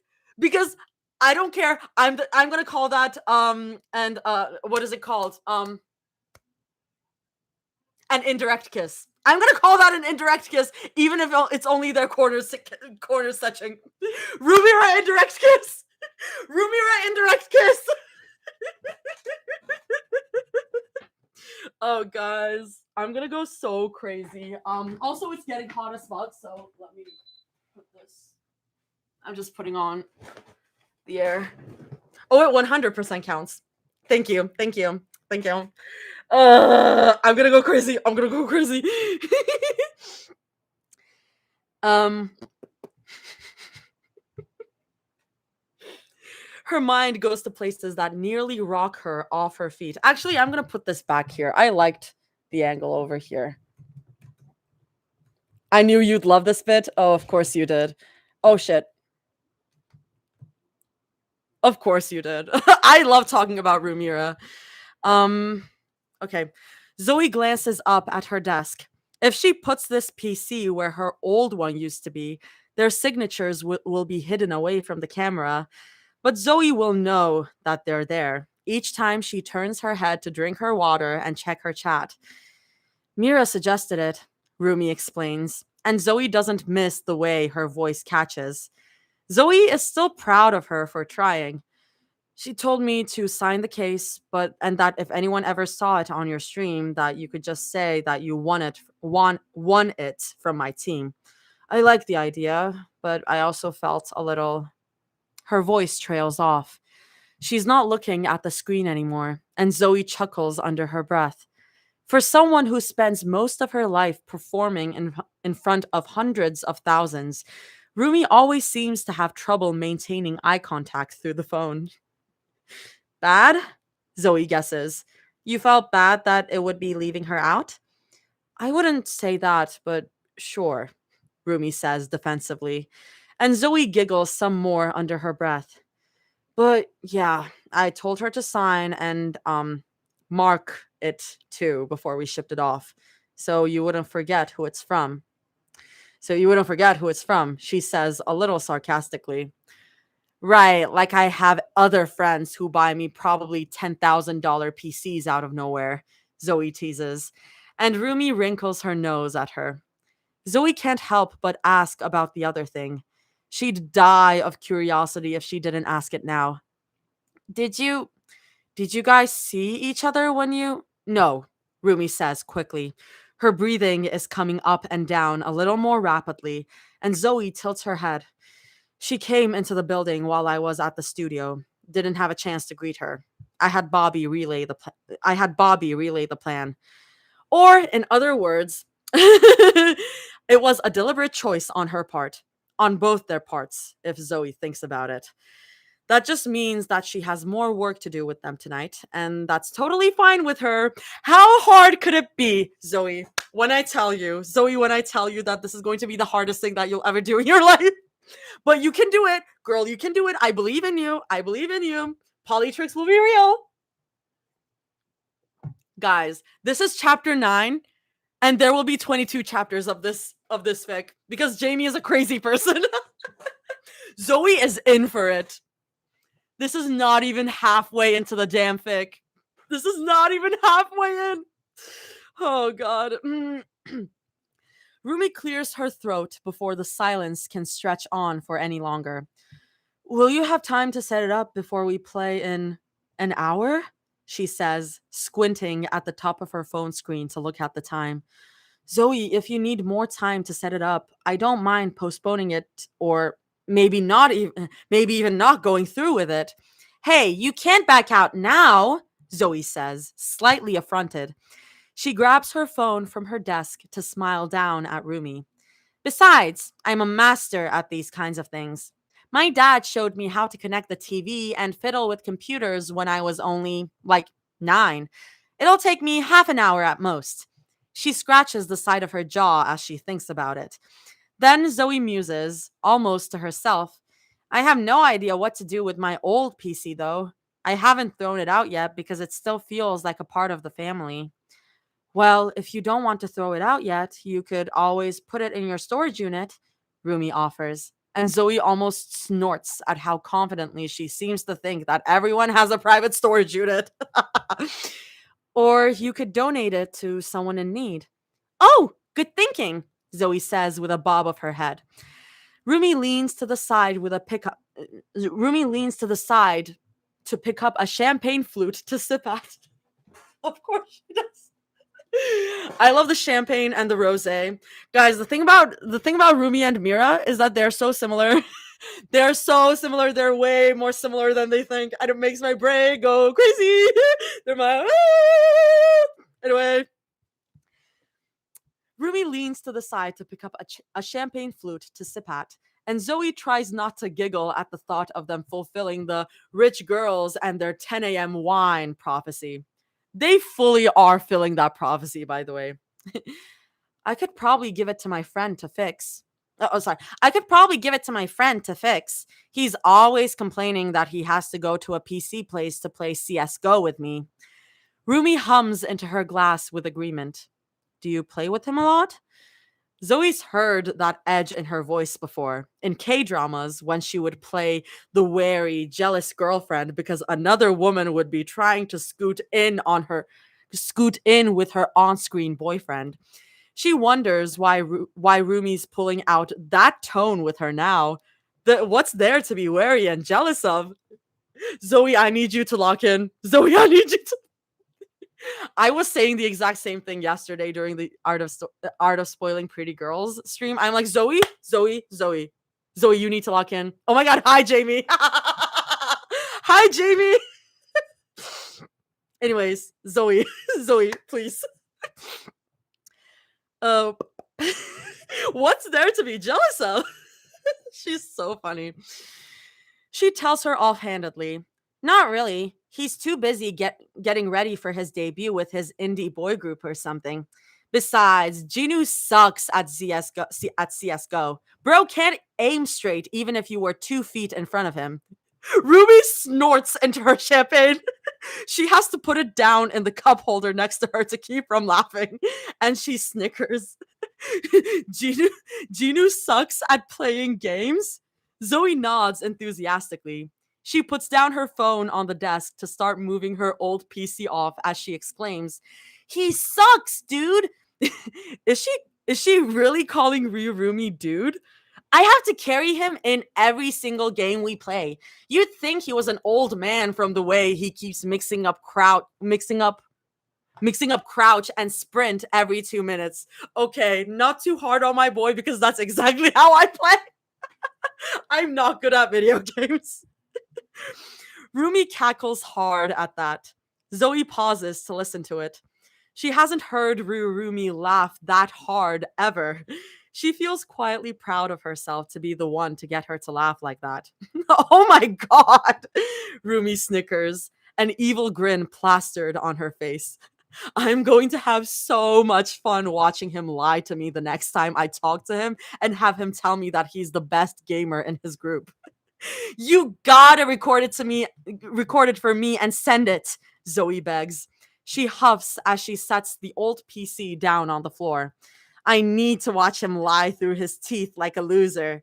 Does he tell you that he top drags and is the in-game leader? Rumi asks, a little too eagerly. Yes! Well, frags, but Zoe, I don't know what that means. I don't know what that means. Zoe peers down at her phone to grin back at her before going back to untangle some cords and cables. Dude, I'm the top frag and in-game leader in most of our games. Why is he stealing my thunder? Rumi laughs hard at that. She's giggling and smiling with her eyes screwed shut, all in ways that have never been captured in any of her interviews or movies before. Zoe feels like she's on top of the world. Oh man, high school Zoe would never ever believe that this was happening to her. She would have fainted right then and there. I think he's jealous of how good you are, Zoe, Rumi says happily. Me? Good? Psh, Zoe says, waving her hand at the camera dismissively. She sticks her tongue out while she rounds up the cables in neat circles in her hand. But you are good, Zoe, Rumi insists. That's the other thing that Zoe's noticed about Rumi now that they've gotten closer. Rumi is stubborn to the bone. You're the best gamer I've ever seen play anything, and the best music producer, and the best in every subject that you put your mind to. I've seen how hard you work to do well on your exams. Now you're just buttering me up, Zoe says with a giggle. but she can feel her neck and cheeks start to get warm. It's not buttering up if it's true, Rumi says, her voice low in a teasing lilt. The sparkle in her eyes almost has Zoe starstruck. Again, you're incredible, Zoe. I hope you know that. What's the fastest way that she can change the subject so she doesn't explode on the spot? She settles on blurting out, Hey, aren't you almost home? Rumi's eyebrows jump up in surprise, and she looks out of the window to check. She looks back at the phone screen to say, yeah, I'm a couple of blocks away. How'd you know that? I pay attention to the streets whenever you call me in your car, Zoe says, poking her head back in frame for a brief moment to smirk at her. You do that a lot, by the way, calling me in your car and all that. What, you don't want me to see your super secret penthouse? Rumi flushes a light pink. She chuckles, though it's not very convincing. I just get a little impatient, I guess, she admits quietly. Zoe's brow scrunches up in confusion. She looks over at her phone screen while she settles the new PC on her desk, and she asks, Impatient? For what? Zoe, I need you to lock it. Zoe, girl. Zoe. Impatient to talk to you, obviously, Rumi clarifies. She tries to soften the blow by giving Zoe a light eye roll, but the damage is already done, and Zoe can feel herself getting warm in 15 different places. But yeah, you're right. I gotta go take a shower soon. Rumi continues with a groan. She hits the back of her head on the car seat. She's sulking like a baby, and Zoe grins to herself. She wishes that she could take a screenshot of Rumi right now, but her hands are too busy trying to connect her monitor to her PC. At least there's a 50-50 chance that she's going to get a sulking selfie from Rumi right after her shower. Since Rumi found out that Zoe enjoys getting her selfies, she makes sure to send at least 2 a day. Zoe's Rirumi Selka's album is already getting awfully full. Aw, suffering from success, she supposes. Well, I'll let you know when I finish up here. Zoe says happily. She looks down at the PC to admire it some more. Then she calls out to Rumi. And thank you. I know I already said it, but thank you for getting me a new PC. I don't think the shock has left my body yet. Just wait until I start screaming at you both at 3 in the morning when it finally hits me. I'm going to pay you and Mira back whether you both like it or not, okay? Your joy is already paying us back, Rumi assures her. Zoe snatches her phone to look back at Rumi. She waves happily, then tells her, Okay, have a good shower. Don't slip. I'll try not to, Rumi teases. She leans closer to the camera, and her voice lowers by a few octaves as she looks up at Zoe through her eyelashes and murmurs, Do you want photo evidence that I didn't? Do you want photo evidence that I didn't after I get out of the shower? Wait, what? Okay. Oh, that's fine, Zoe says dismissively. She's not sure why Rumi's smile dropped at that. I'll send you and Mira lots of pictures when I turn it on. Just gotta connect the power cable and everything. Pray for me that it doesn't blow out my entire neighborhood power grid. Rumi laughs and says, like it's an inside joke, Oh, I don't think it will. Don't worry about that. Guys, we have to kill rich people. We have to do something about rich people. She is crazy. Somebody tell her to move over. Girl, lock in. The power grid shit is really so funny. It's so funny. Oh my god.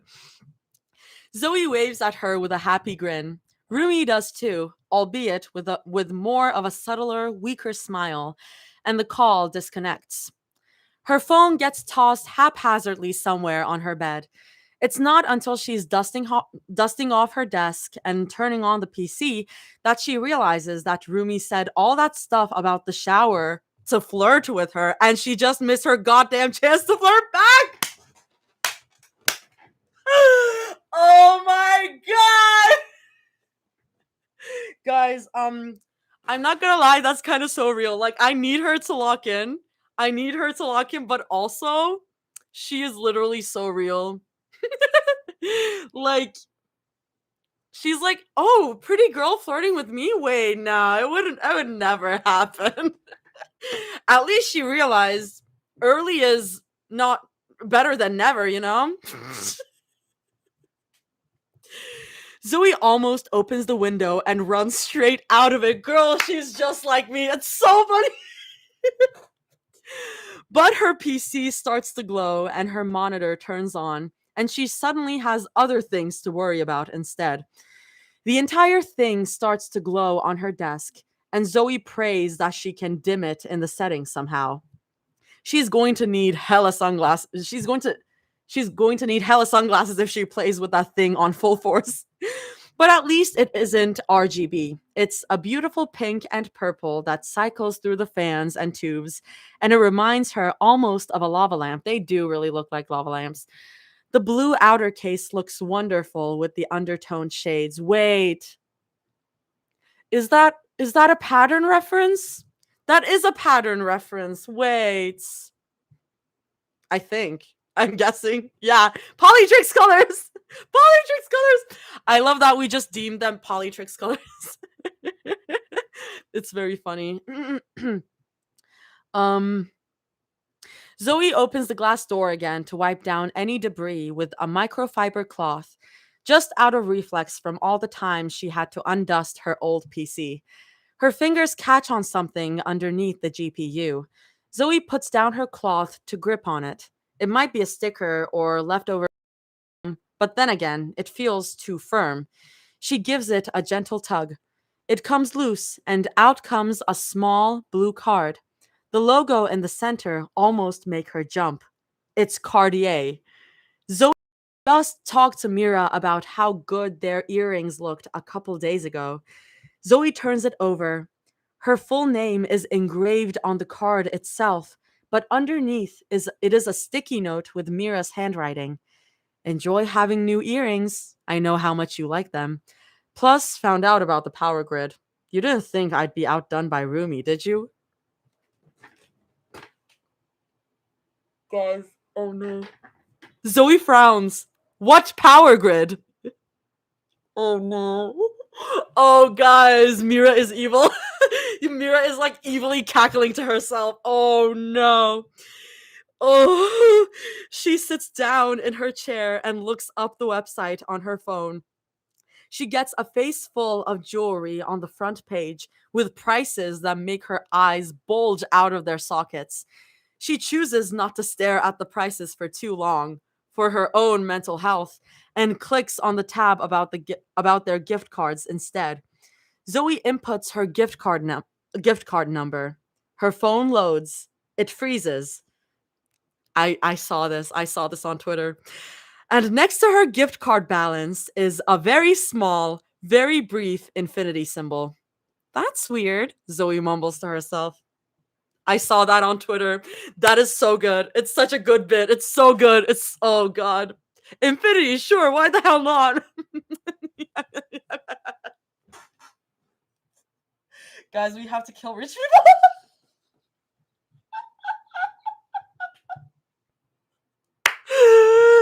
Oh my god, Mira is crazy. What are you how do you give an infinity gift card? I mean, I'm guessing that Mira works with them and somehow got a deal. Take a shot every time. Take a shot every time you say rich people should die. I'm saying rich people should die every time in my normal life. Are you guys not saying that? Artie Love, are you okay? I am not. This fic makes me feel crazy because like one, why are they like this? What logic is this? And two, where's my sugar mom? Guys, I work 3 jobs. I work 3 jobs and freelance on top of that. It's a life for sure. Oh my god. She sets the gift card down on her desk. Ooh. She sets the gift card down on her desk and makes a mental note to thank Mira later and to ask her about that infinity symbol bug. Girl, it's not a bug. It's not a bug. Then Zoe plays around on the monitor. The first thing she notices is how much faster it responds to her with every click. Her old monitor would show the blue loading ring every time she clicked on something, but this one just takes her to where she wants in an instant. It's jarring, and it's definitely going to be something that she abuses in the future with 50 tabs and 5 programs open. Oh girl, that's the dream. That's the dream. I'm wiping water from my computer.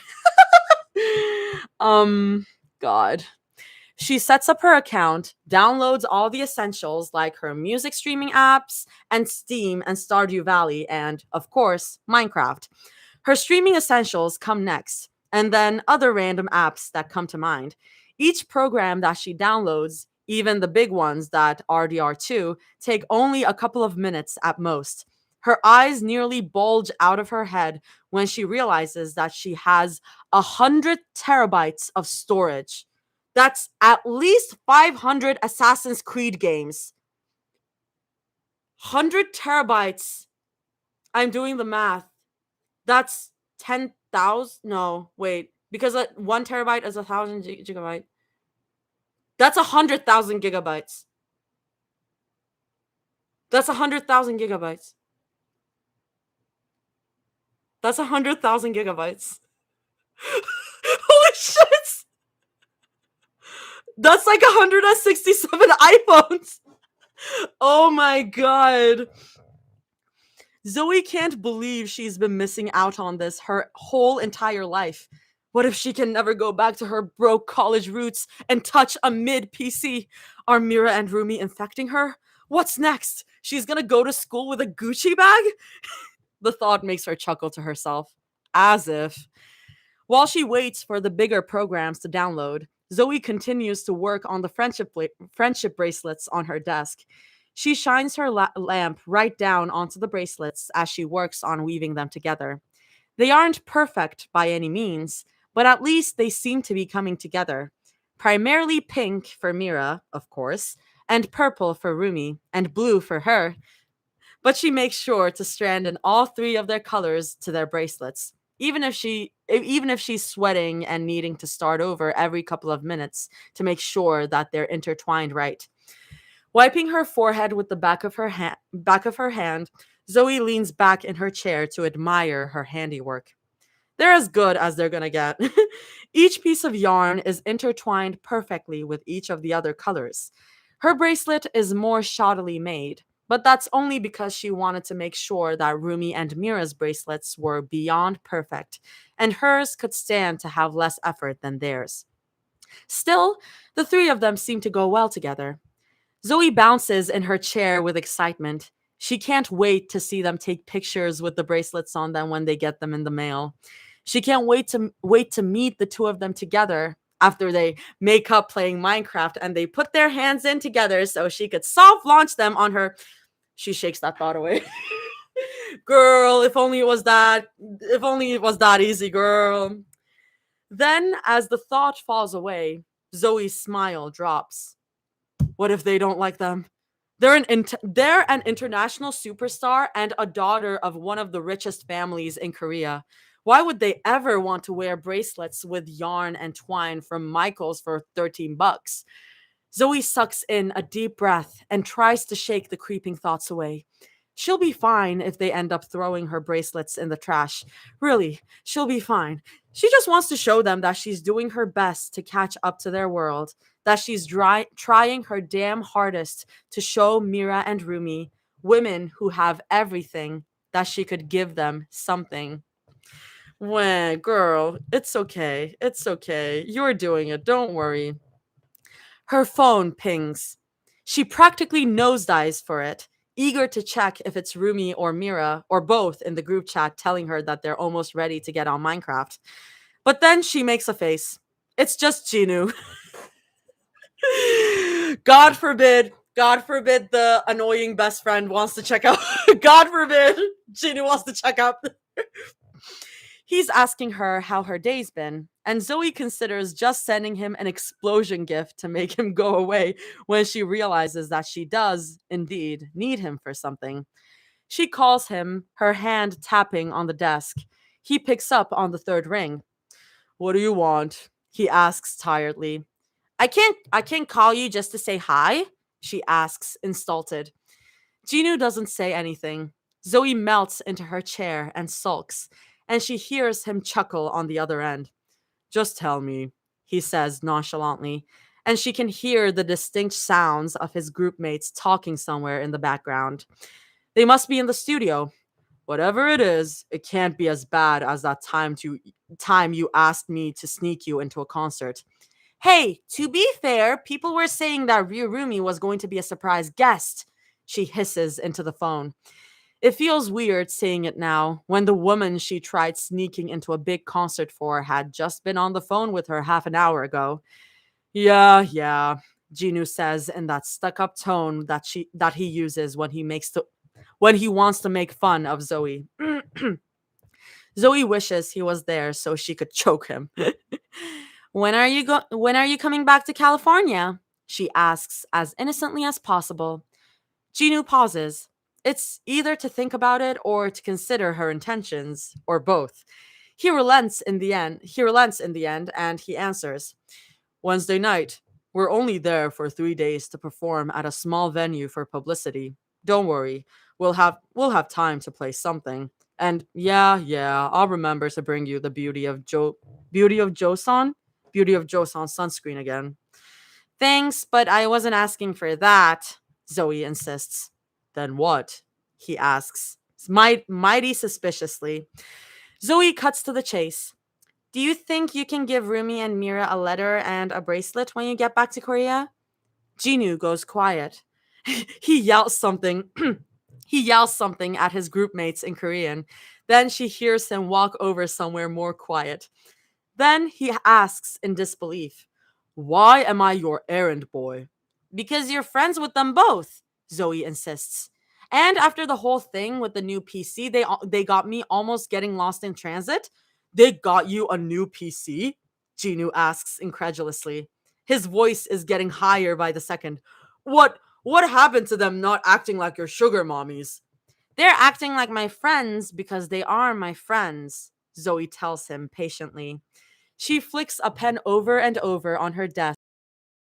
Something to do. "What's the GPU?" Ginu asks, a twinge of jealousy to his tone. Zoe swears Zoe swears she hears him mumble. "Been friends with them for how long and they've never even offered to buy me lunch. The hell do you mean they got you a—" "Honestly, no clue, but it runs like a dream," Zoe says quickly. "Anyway, get with the program. Can you get the bracelets to them? I don't want them to get lost. Please?" "Zoe, just buy stamps and stick them in a mailbox," Ginu tells her, a little exasperated. She can hear his shoes squeaking as she paces the floor. "I don't think the chances of two small letters getting lost are that high in this day and age." Zoe groans and rests her head on the back of her chair. "Oh, you wouldn't believe how often mail can get lost," she says distastefully. "I'm gonna kill myself!"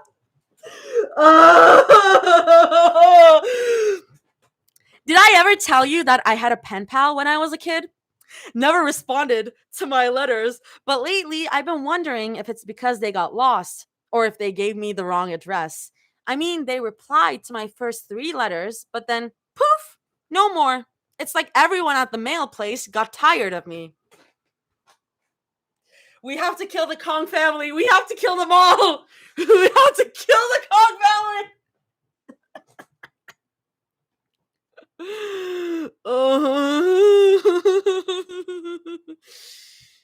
Or she got tired of me, Zoe thinks sadly. That is not true. Oh my god. Oh my god. Oh. Oh, too bad she doesn't even remember her pen pal's name to reconnect with them. She would have loved to try and do it again, but if she got ghosted via snail mail one more time, it probably would have made Zoe twice as sad. She doesn't remember her name. Oh, this is so great. This is so lovely. This is awesome. This is so great. This is awesome. This is I'm so normal. I'm so normal. Oh my god. I don't know. Wait. I don't know, Jinu says hesitantly. He pauses to think, then adds, Rumi, I can probably do. She might punch me in the throat again. Again? Zoe asks with a little bit too much glee. She really wants to ask Rumi about that story. But Jinu continues on like he didn't hear her and says, But Mira, she tried closing her family's gate on my neck. Sorry, I gotta ask, why does she hate you so much? Zoe asks in disbelief. She knows that Mira isn't exactly the most social butterfly out there, but she's nice. At least nice to Zoe. Chinu sighs like he's been expecting the question. I don't know. Yes, I actually don't know. From the moment Rumi introduced me to her back when they were dating, she had it out for me. There was some point in my life where I was so paranoid that she was planning to kill me that I slept in 1 hour increments. Zoe barks out a laugh. She slaps a hand over her mouth to keep from laughing too much, but her shoulders are shaking. Mira would never. Actually, would she? Maybe. Who knows anymore? Could you try anyway? Please? Zoe asks, injecting as much pleading into her voice as possible. Please, Jinu. Please, my awesome friend who is going to do so great as a leader of a cool boy band and would never abandon a friend in need. Fine, fine, Jinu exclaims, exasperated. Zoe silently cheers to herself. Anything else? Zoe's phone pings in her ear, and she pulls it back. It's the group chat. She's already grinning to herself without having to check the rest of the notification. Nope, I'm good, Zoe chirps. She speeds through the rest of her goodbye with, Thanks, Jinu, you're the best. I owe you one. I'll even stream your next debut. Okay, bye. I thought you said you were already going to. Zoe hangs up the phone. God forbid Jinu say anything. God forbid Jinu even exists. Everyone hates my boy.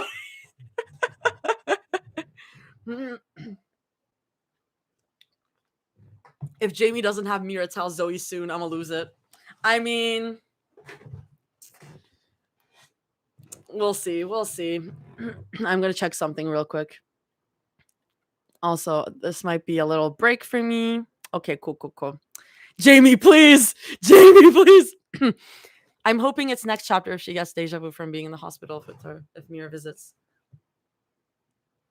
Wait, you're cooking. Wait. Oh, I will actually die if something like that happens.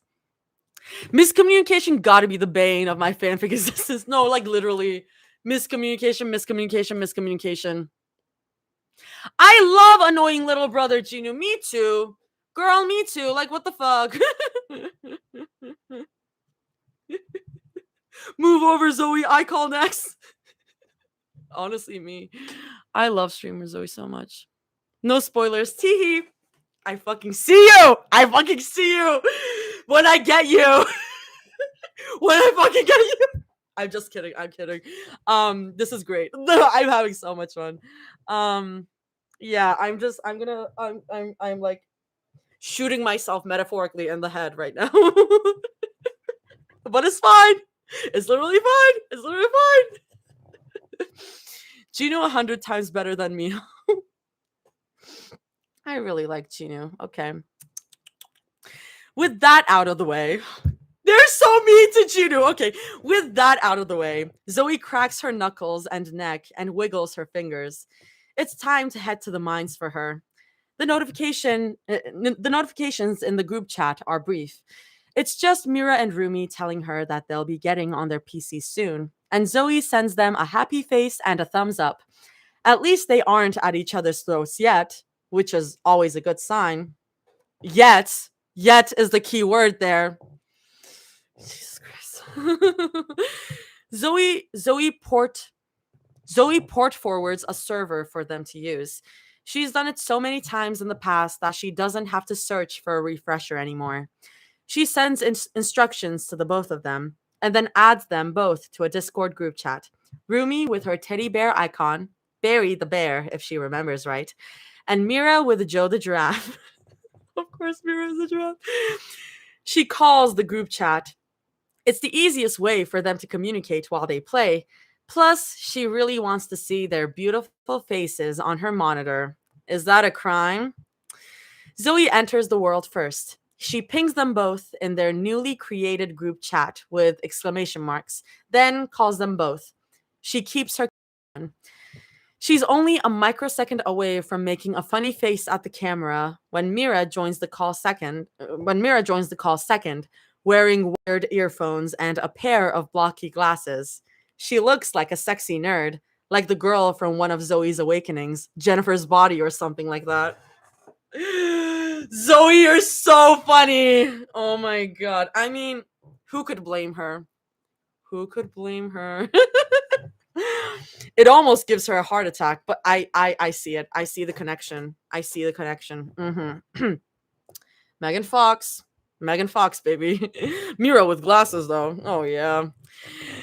Her heart attack doubles when Rumi joins only a fraction of a second later with her kitty headphones. Oh, God. Here we go. It's starting. It's starting. Fuck. I'm gonna die. Why? Fuck. It's already starting. Mira snorts. That's what you're wearing? What's wrong with them? Rumi snaps back. Zoe already wants to put their head in her hands. They're just headphones. Get over it. If you say so, Mira drawls, and the corner of Rumi's eye twitches. Okay, Zoe shouts, overly excited to make up for the suddenly weird energy in the room. She claps her hands together and rubs them as she says, you should be able to get into the Minecraft world now. It's survival, but I toggled the keep inventory on because I figured everyone would be more comfortable with that. I'm comfortable with whatever you're comfy with, Zoe, Rumi says sincerely, and Zoe holds her breath for a snarky response from Mira. It doesn't come. She loosens a breath. Maybe this really can work out. Mira joins the world first. Her Minecraft skin is a good representation of what Mira looks like in real life, down to the shade of her hair, the crop top, and the few gold pixels that represent a necklace. Zoe blurts out, whoa, did you make that skin yourself? Because that would mean a lot of things that Zoe could totally work with. But Mira answers, nope, looked up Kong Mira Minecraft skin online, and this was the first thing that showed up. I guess everyone wants to be you, huh? Zoe teases, and Mira rolls her eyes with a smile. Then Rumi joins in. She's a few meters away next to an oak tree, but Zoe is already laughing. She says, let me guess, you looked up Rumi Minecraft skin? Meanwhile, she's just over here with her own Zoe skin that she had to make herself. Perks of being famous rich girls.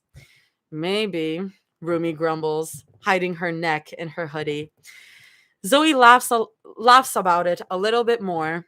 In the corner of her eye, she can see Mira smirking. Not the condescending kind that she sometimes wears when she talks to her brother, but the kind that she uses when Zoe is being a little bit silly. Oh, this could totally work. Okay, Rumi, since you've never Minecrafted before, I'm going to show you the ropes, Zoe says, bunny hopping over to Rumi's stock still character. She punches Rumi a couple times to make sure that she has friendly fire off, and then breathes a sigh of relief when Rumi doesn't go flying. Come here, I need you to punch this tree. That's so funny. Okay, Rumi's character turns to look at the tree. Then she looks back at Zoe. How do I punch? Hold your mouse button, Mira pipes up. Zoe is a little proud of her for not adding a stupid or an expletive at the end there. She only sounds mildly annoyed, but which she'll take. Rumi punches the tree for half a second, then she looks back at Zoe, then at Mira's character. They're both surrounding poor Rumi and watching her. Real Rumi is sweating on camera. Are you getting performance anxiety? Zoe asks her. She tries her best to keep the snicker out of her voice. The last thing she wants is to give Rumi even more performance anxiety. No? Rumi predictably squeaks. Maybe it's the lighting in Rumi's room, but Zoe could swear her face is starting to turn red. You perform almost every single day in front of. Mira starts with a snort. Don't, Rumi snaps. Her voice has gone a few octaves lower. Zoe grimaces to herself. But you can't punch a tree in front of us? Mira continues, almost gleefully. She looks at the tree in front of them and punches it until it gives her one log. See? Just do that. How? Rumi asks in frustration. Just hold the, Mira says with just as much frustration. Hold hold the left mouse button. Woo! Sorry. Hold the left mouse button and wait until the wood disappears. Take all the wood from a tree so it's not like a floating stump, Zoe says, in a much kinder tone that Mira had started off with. She glances up at her camera to glare, and she watches as Mira pouts to herself like a kicked puppy. Mira goes off to punch another tree in the distance. Birch, which is certainly a choice, but Zoe isn't there to judge. She's just there to have fun with her bestest friends in the world. Oh god, this is going to go down real quick. This shit is going to go down real quick, and oh god. Zoe sticks by Rumi's side to help her with the rest of the process. She shows Rumi how to build a crafting table, how to create a wood axe and a pickaxe, and all the other basics that she can think of. Mira doesn't seem to need much help. It disappoints her a little because she was kind of looking forward to showing Mira how to make a pickaxe. But if she has gaming experience, then there's nothing she can do. Where did you find the time to play Minecraft? Rumi asks when Mira runs over to her crafting table. And building your own crafting table? We can share, Zoe reiterates. Mira forges on like she hadn't said anything. I've never played. I just pay more attention to how Zoe plays on her streams. Or you just looked up how to do all of this beforehand so you could look better, Rumi shoots back. Zoe turns around from the dirt house she's making to watch them stand there. You always do that. Always? Mira repeats. Her face tightens in anger. Why do you always assume I'm trying to act like I'm better than you? Mira, can you get some more wood? Zoe blurts out. The tension in the Minecraft world and in her room feels weird, which was funny because she swore that the tension wasn't this bad when they were making plans to play just a couple days ago. Preferably not birch, though. Maybe oak or dark oak? Yeah, on it, Mira grunts. With the tension diffused, for now, Rumi goes back to helping her build a small dirt house. Zoe explains to her that it's only temporary and that they'll be able to explore and scout for a bigger field to put their first real base in. There's monsters and stuff in this game, so you don't want to get caught outside in the dark without some shelter, Zoe tells her happily. You just gotta put torches around the place. What if they catch things on fire? Rumi asks, brow creased in concern. Zoe laughs and answers, don't worry about it. Torches can't burn anything. If you want to get really rich looking, though, we can get lanterns. But that's for when we actually start getting rich. How do you get rich in this game? Rumi inquires. She's punching a tree nearby Zoe, who's already building the roof of their dirt house. Mostly in diamonds and stuff, Zoe replies with a shrug. Or emeralds? You can trade those with villagers in this game. Are they the ones that honk? Rumi asks. Yes? Zoe takes a moment to think about it. Are there any other mobs in this game that honk? I mean, I think so. They don't honk, they grunt, Mira says smartly. On her other monitor, Zoe can see her holding up her chin in defiance. I can't believe you thought that they honked. It's the same difference, Rumi snaps.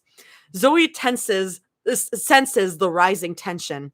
She tries her best to take the pot off the stove before it boils over, starting with asking loudly, Hey, Rumi, do you want to go fishing with me by the river later?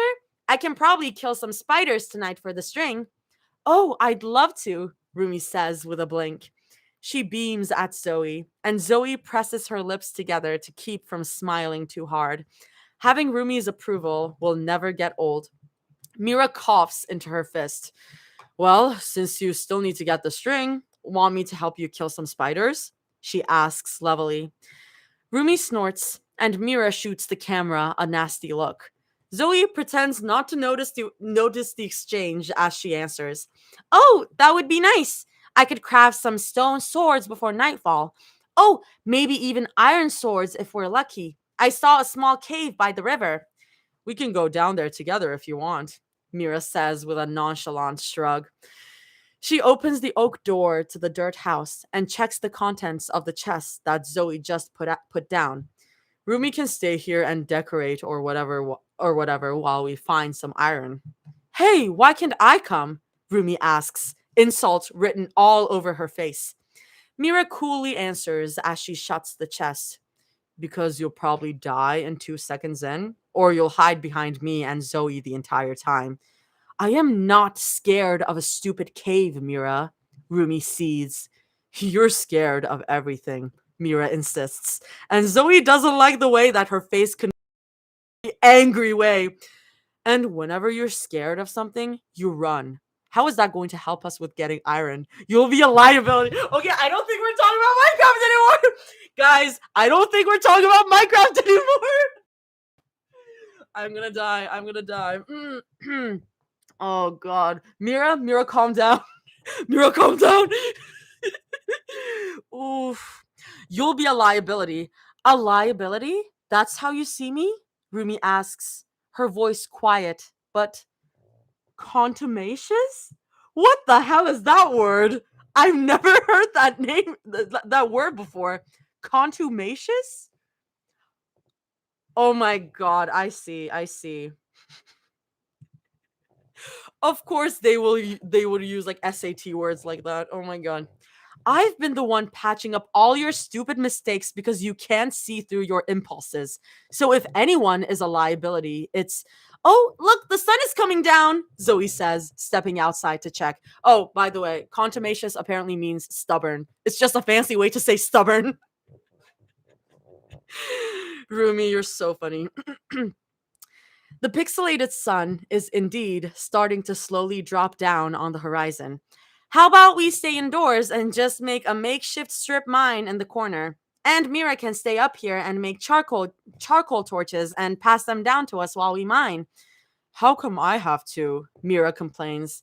Because I say so, Zoe tells her, lightly scolding, and Mira obediently shuts her mouth. Zoe nods her head in approval, then turns to look at their characters. She explains to Rumi how strip mining works and how that they and wait, wait, and how they have to make a staircase downwards and not dig straight down while they mine.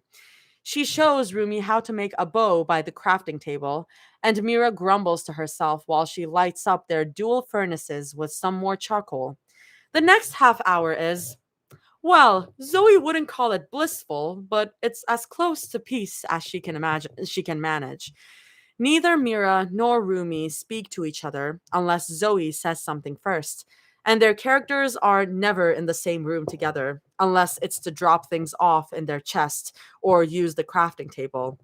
Zoe doesn't necessarily like it since Minecraft is a team game, but she supposes it's better than the boiling temperature from the start. Her only goal now is to prevent them from firing their guns. Oh god.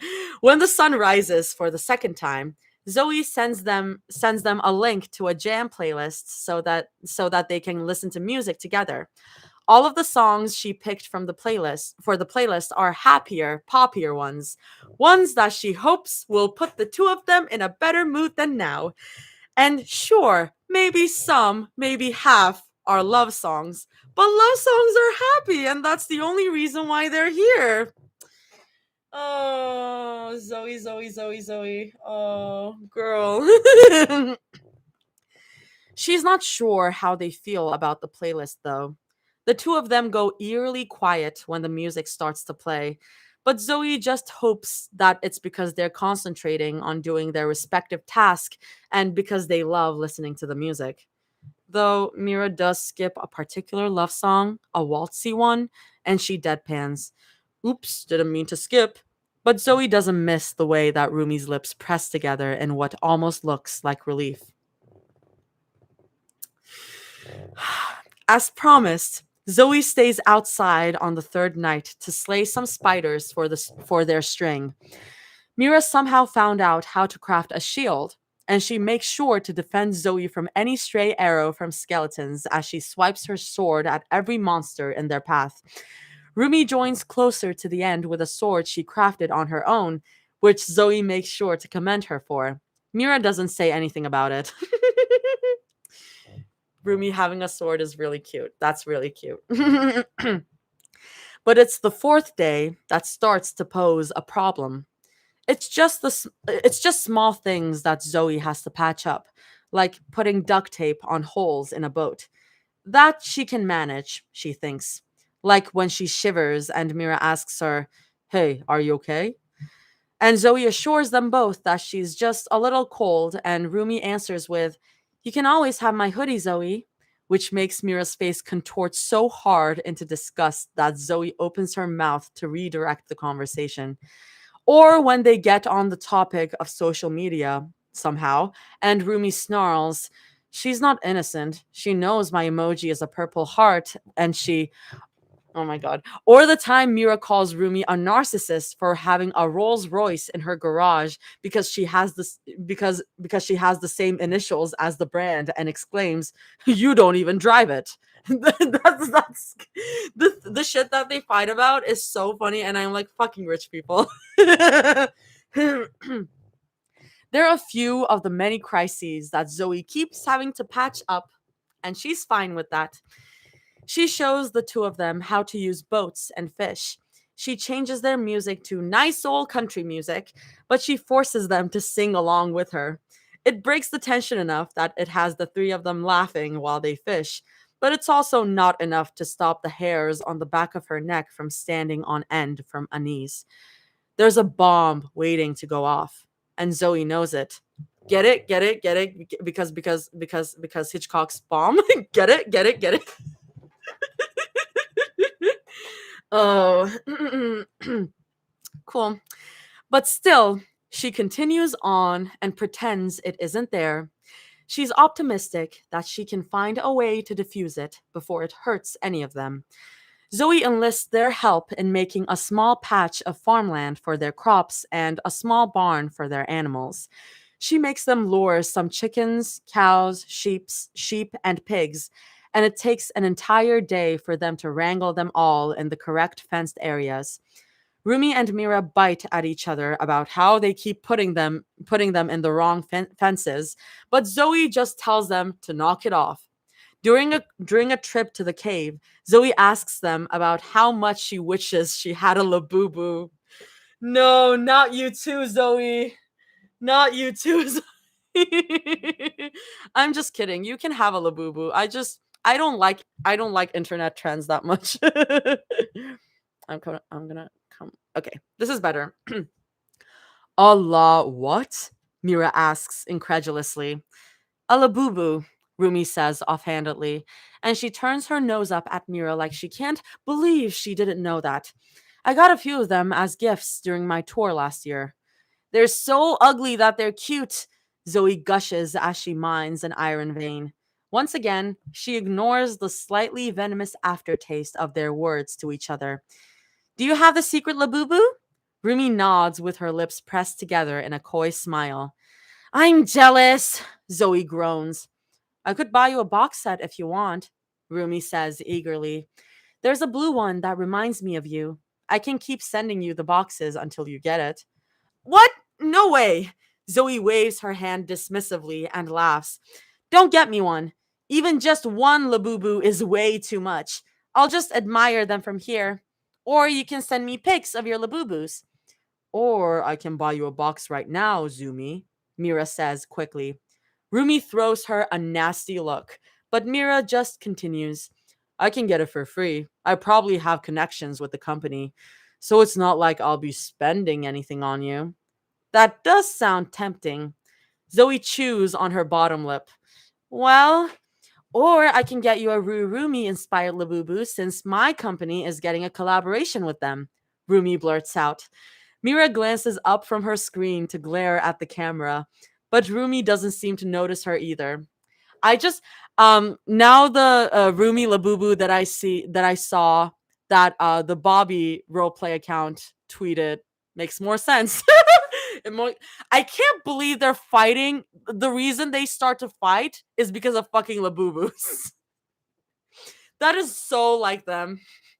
That is so like them to do. Anyway. There's a real Rumi Labubu? Zoe asks with a gasp. That also sounds tempting.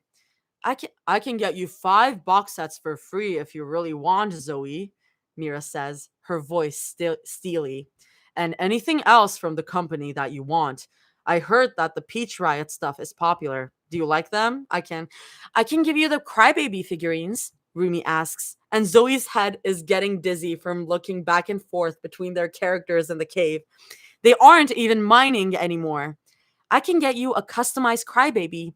Celine told me that they want a meeting with me next week to name definitely suits someone like you. Mira mumbles under her breath. Excuse me? Rumi asks, words twisted with her indignation. I said you're a crybaby and not the cute kind. Sorry, that was supposed to be loud. I will read again. I said you're a crybaby and not the cute kind, Mira says even louder, her chin held high. Oh, I did not just hear you call me that when you. Rumi snarls. Look, there's diamonds! Zoe says quickly. Oh, Zoe. Zoe is just like, I'm dying.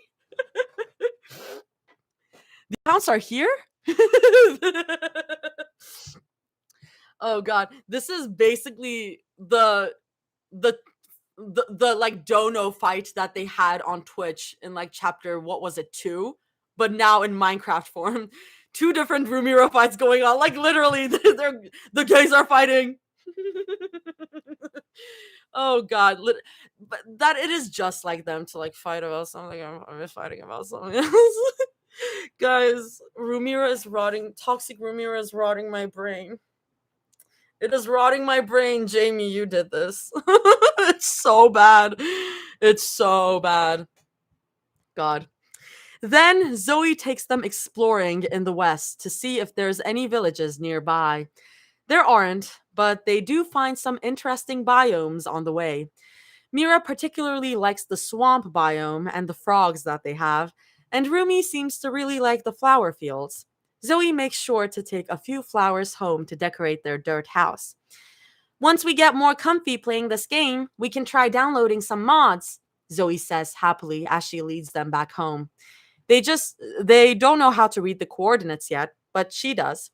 There's this really cool Minecraft mod called Coblemon, where it's just Pokemon, but in Minecraft. Wait, you guys played Pokemon before, right? I did. Celine gave me a Game Boy when I was 6, and it had Pokemon on it. Rumi says happily, You're just a Game Boy! Sorry, I had to do that. And then I got a few consoles when I was a kid, and I really liked playing Pokemon and Legend of Zelda. They took me to see the Pokemon Center in Toshima City when I was 10. Mira coughs into her fist, but it sounds suspiciously like she just said, spoiled brat. Oh, God. Listen, Mira, you cannot say that. Mira, you are in no position to say that right now. I am not a brat, Rumi snaps. Zoe watches her try to aim her bow at Mira's back, but it doesn't hurt her. Zoe rolls her eye because friendly fire is off. Friendly fire is off. The moment is coming. Oh god, I'm gonna get scared. Zoe rolls her eyes. Mira hums. Don't fucking lie, Rumi. If anything, you're the brat, Rumi counters, her face flushed. Your family rented out the entirety of Disney World for your 13th birthday. It wasn't for me, Mira exclaims, throwing her hands up in exasperation. Zoe hisses at them under her breath to keep moving before the sun goes down. My parents wanted to impress their clients, and taking their kids to Disney World was the My parents wanted to impress their clients, and taking their kids to Disney World was the fastest way to do it. And what about when you beg them to let you go to Greece? Oh, so it's bratty if I thought Mamma Mia was a good musical and wanted to. No, I'm saying it's bratty of you to assume that people can drop whatever they're doing so that they can coddle you like a. Zoe abruptly changes the music to Careless Whisper. That's so funny. Zoe abruptly changes the music to Careless Whisper on their shared playlist. Oh god, I love Zoe so much. She's trying so hard. Oh my god. The saxophone solo is loud enough that both of them shut up on the spot. They stop. They stop where they are to turn and look at Zoe in disbelief. At least with as much disbelief as two pixelated Minecraft characters could have. Rumi and Mira are staring at her in confusion from her other monitor. What? Zoe says with a shrug. I like the song. Zoe shows them how to replant the saplings for more wood when they get home. She orders them to put ores and meat in the furnaces too, and to make sure that they have enough coal. If there's one thing that Zoe is good at, it's running a Minecraft server like the goddamn American military. She puts down another chest, but she warns them not to hoard too much because they'll be moving locations soon. Anything that they won't need when they move, they'll leave. But Rumi complains. What about the flowers? I like the flowers. We can keep the flowers, Zoe assures her. They're nice for dyes and stuff. Don't worry about it.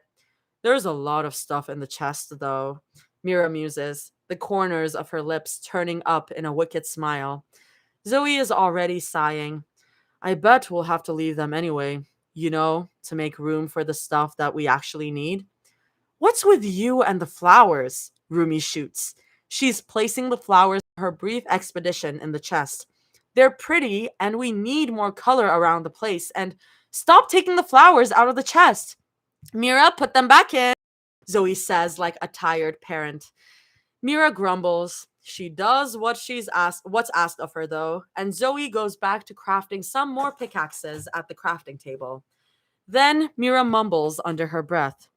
I just think it's funny that you want flowers now. Mira, oh god, oh god. I'm still like, what fucking happened? What fucking happened? Oh god.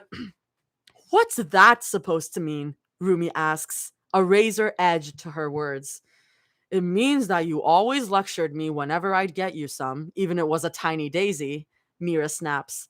Her face is tight again, and Zoe resists the urge to pound her forehead against her desk. Her patience is fraying. Then Mira mimics Rumi's voice and mocks, Mira, you can't get me these. What if somebody sees them? Mira, throw them away before somebody sees. Sorry, Mira mimics Rumi's voice. Oh, I was confusion. Mira mimics Rumi's voice. Okay, Mira, you can't get me these. What if someone sees them? Mira, throw them away before someone sees. Mira, these are really pretty, but I was trying to keep people from prying into us. Rumi growls. I thought you, of all people, would appreciate that. And God, Mira, it's just a game. Zoe opens her mouth to redirect them to something else. Anything else, really. Like maybe going fishing or mining, but Mira beats her to it. Mira asks, brazenly at first, until it dwindles with insecurity. So why didn't you pick any of the pink ones? Rumi goes quiet.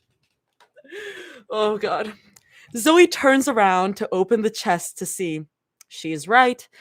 Rumi picked some poppies, alliums, dandelions, daisies, and even wither roses, but no pink tulips or peonies or cherry blossoms petals.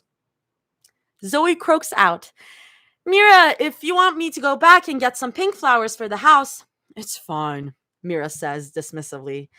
Zoe can see right through her words. She's hurt in some way. I'll just go fishing when the sun comes up again. You guys can do whatever. Rumi doesn't argue with that. In fact, she says nothing at all except, sure, yeah. The rope on the bridge is fraying. Zoe can tell from the icy tension in the room and from the way that their barks at each other are slowly turning into bites. She doesn't like it. Not even a little bit.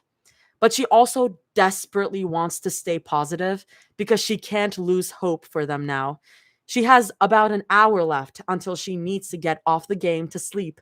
And she just wants to show them being in the same room together won't end in disaster.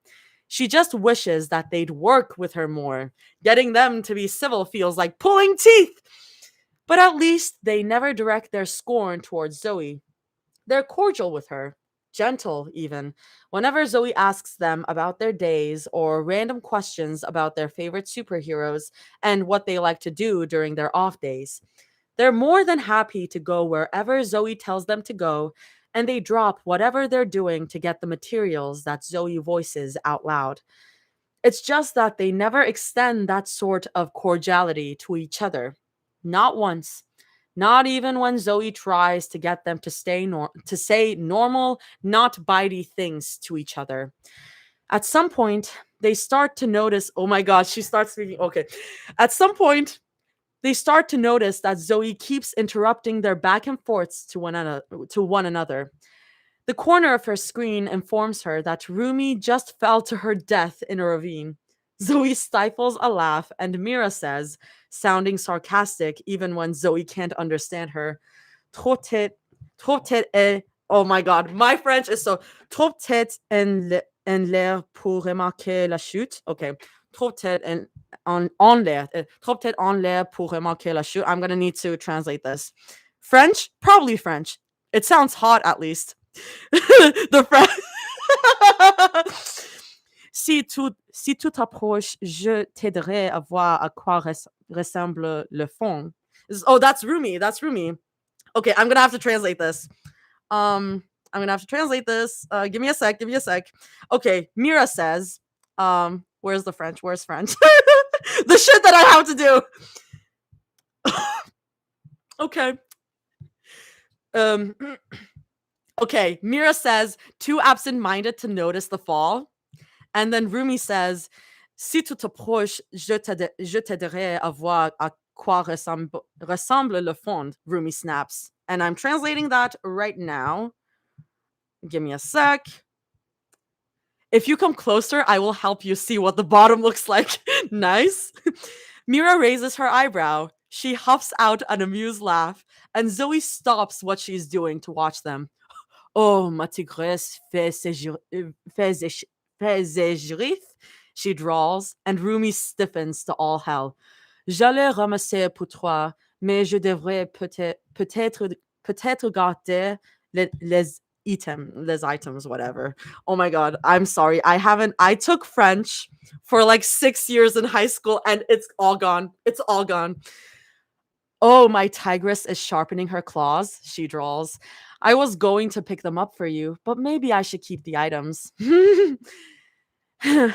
Mira connaisse, t'as pas intérêt, Rumi snarls. Zoe m'a donné une partie. And translating that, give me a sec.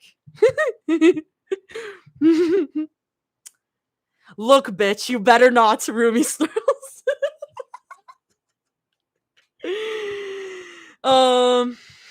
Zoe gave me a part.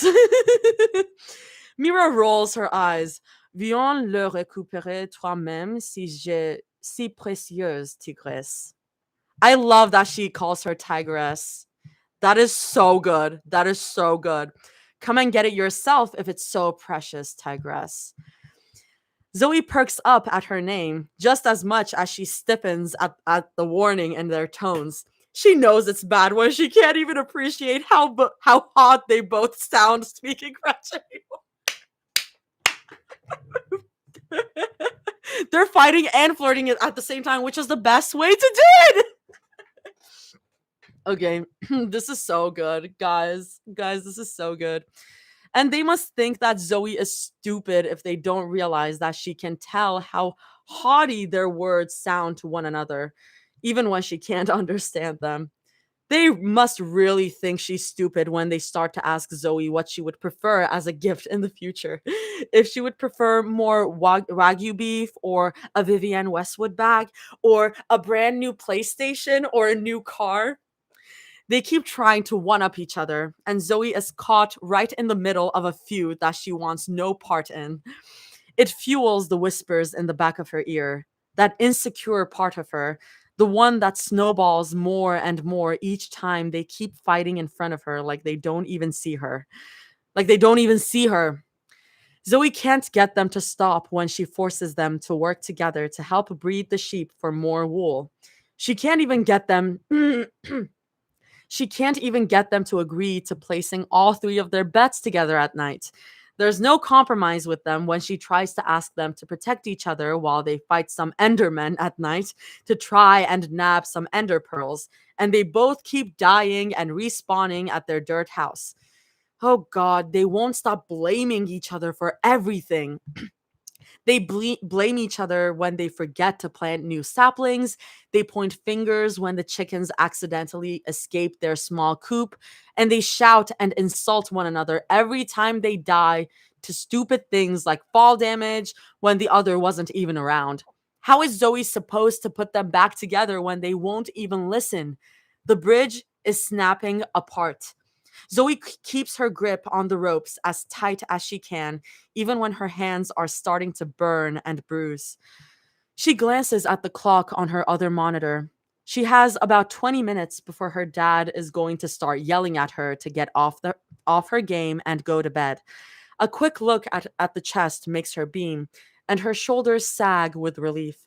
Finally, some good news after nearly 3 hours of getting tension headache from listening to them bicker at one another. Ugh. Zoe claps her hands together and declares, "All right, California girls, I think we deforested this place enough. We have more than enough logs to move out and roll out somewhere else to start a real house. Any idea which direction you guys want to head?" Mira answers, "North, up that giant mountain." At the same time, Rumi answers, "South, there's a nice flat field I saw down there." They both frown at each other. Mira is the first to speak out about her confusion. Flat field. And what are we supposed to do up and down? Rumi snaps back herself with destroying the furnace and chest for their relocation. Who else is going to do it? Plus, plus the mountain looks, plus the mountain, wait. Plus the mountain looks too far from everything. Exactly, Mira says dryly. When Rumi just stares at her, she sighs in irritation and explains, "We can build a minecart or some stairs so it's easier to get up. It'll be like a secret base." "But that's going to take so much work," Rumi points out. "Oh, right," Mira snaps, and Zoe's hackles are already raising at the bitterness that spews from her edged tone. "I forgot that you don't like it when things take too much work. I'm so sorry for the inconvenience, princess." Guys, oh my god. Whoa! God forbid! God forbid! God forbid! Oh my god. God forbid a girly pop doesn't want to do much work. Whoa there! Wait, Kang Mira? Wait, are you in the chat? I cannot, wait!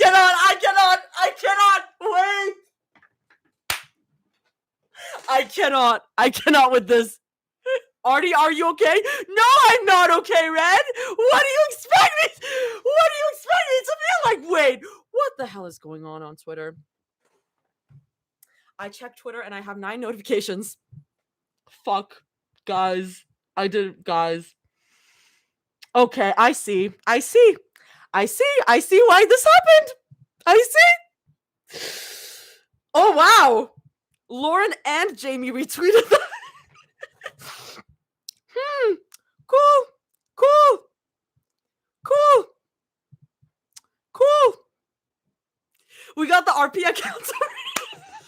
We got the roleplay accounts. Can I just say, The stuff with the Calvin Klein ad and like Zoe getting thirsty over that was so funny. Guys, you guys are like one of my favorite parts of Twitter. Thank you for being here. This is happening in real life. Artie, they're both here and we love them for a while. Congress. Oh my god! Oh my god! Sorry for being careful. If I recall, you used to like that. Oh my god! Oh my god! Artie is our Zoe! Guys, I'm losing my mind. I'm yelling way too much. Oh my god! Oh my god! Guys, they're here! They're doing it! I'm Zoe right now. Oh my god! Oh my god. That chair is gonna break. No, it won't. It's strong. Oh my god. Artie barely noticed. I didn't notice. I was too immersed. Oh my god. This is gonna go down in fandom's history. I remember you used to like a lot of things. God. Girls, stop fighting right now. They were fighting while you were reading the fight? Fuck! I'm so sad that I can't see the TikTok comments like after I save. It froze. What happened? Guys, the Rumi and Mira are in my chat right now. Artie, you're becoming Zoe. I mean, I was already Zoe, but like... Oh, Jamie has been here a while. I didn't notice that the roleplay accounts were here. Wait, give me a second. I need to go back. Actually, this is... I need to go through this. Sorry. Oh my god. Oh my god. Oh my god. Oh. Oh my god. Wait, did you? Okay, that's not the only thing I've said to her in French. Oh my god. Mira, what else did you say? Mira, what? Oh, let's just say that those words are mild in comparison. I bet. Oh god. Sorry, Jamie, I need to stop and see what the roleplay counts are saying. Miss Perfect Princess seems to like it when my French was a lot dirtier. Oh, I bet. Oh my god. Mira and Rumi have been here for like half an hour? How did I not notice that? Half an hour? Like that's any of your business. Put me down. Someone needs to save this chat and post their fight. Someone please screen record this. Please. I'm begging. Exactly, you haven't. We're in a fanfic, guys. My life is a fanfic at this point. Guys, my life is a fanfic. So like, I'm not surprised. Oh god. Jamie, you're evil. Please keep going. I love it. Oh my god. I have been taking free screenshots. Thank you so much. We have to say this. Oh, they've been going for a while. I believe this.